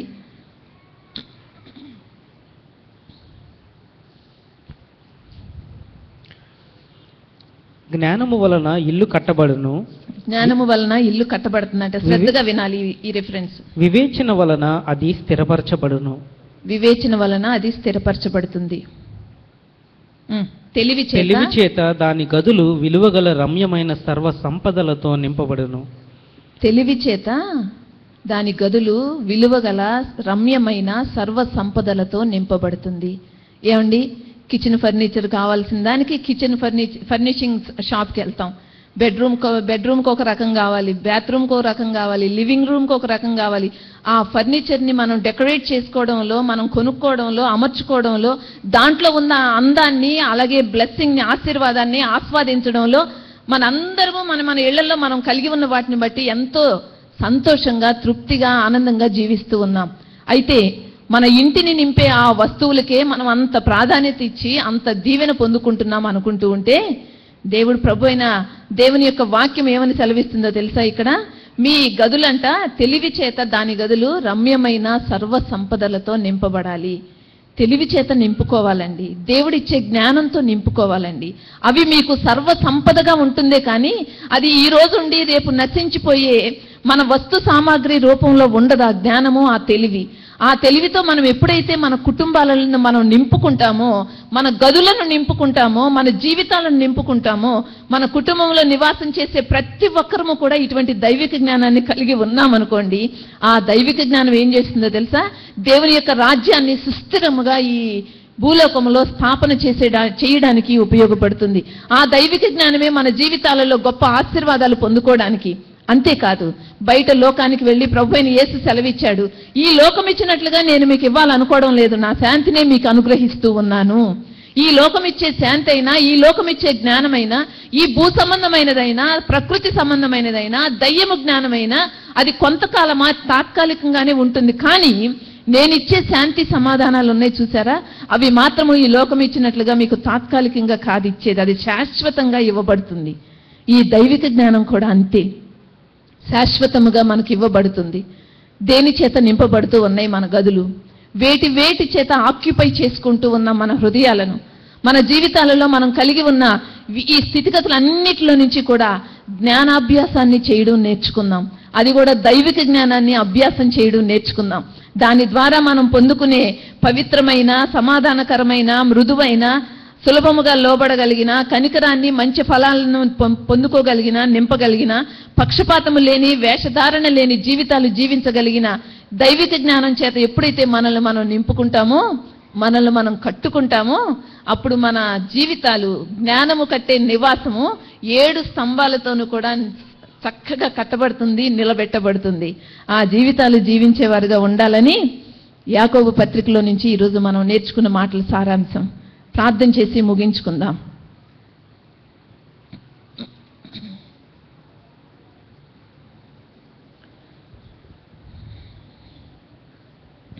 పరిశుద్ధుడైన మా తండ్రి, ప్రేమ కలిగిన మా పరలోక ప్రభువా, నీ నామానికి వందనాలు. ఈరోజు నీ సన్నిధిలో మరోసారి మేమందరము తలలు వంచి ప్రార్థిస్తూ ఉన్నాము నాయన. ఈ లోకపు జ్ఞానము మాకెన్నో క్వాలిఫికేషన్స్ని అనుగ్రహించే మాట నిజమే. దాని ద్వారా మేమెంతో జ్ఞానాన్ని సముపార్జన చేసే మాట నిజమే. కానీ ప్రభువా, దేవదేవుడివైన నీవు అనుగ్రహించే జ్ఞానము, దేవుని యందు భయభక్తులు కలిగి ఉండడమే జ్ఞానాభ్యాసమునకు మూలమని సెలవిచ్చినట్లుగా నీవు నేర్పించే మూల పాఠములను, ఆత్మీయ పాఠములను, జ్ఞానముతో కూడిన సంగతులను నేర్చుకోవడంలో మాకు కావలసిన కృపను అనుగ్రహించమని వేడుకుంటూ ఉన్నాము తండ్రి. ఈ లోకంలో మేము జీవించడానికి కావలసిన నీ యొక్క దైవిక జ్ఞానమును మాకందరికీ దయచేయండి నాయన, మాకందరికీ దయచేయండి ప్రభువా. తెలివి చేత, వివేచన చేత, అలాగే రమ్యమైన సర్వ సంపదల చేత మా గృహాలు కట్టబడేటట్లుగాను, జ్ఞానవంతులముగా మా కుటుంబాలను, మా జీవితాలను కట్టుకునే వారముగాను, దానికి కావలసిన ప్రతి విధమైన స్థితిగతులను మేము కలిగి ఉండే వారముగా ఆశీర్వదించమని నీ సన్నిధిలో వేడుకుంటూ ఉన్నాము తండ్రి. ఈ పగటి వేళ ఇక్కడికి చేరి వచ్చిన ప్రతి ఒక్కరిని మీరే దీవించండి, వారి కుటుంబాలను ఆశీర్వదించండి, నీ జ్ఞానముతో నింపండి. ఈ లోక జ్ఞానము కాకుండా నీ జ్ఞానము తండ్రి మాకు కావలసిన ఆశీర్వాదమునిస్తుంది.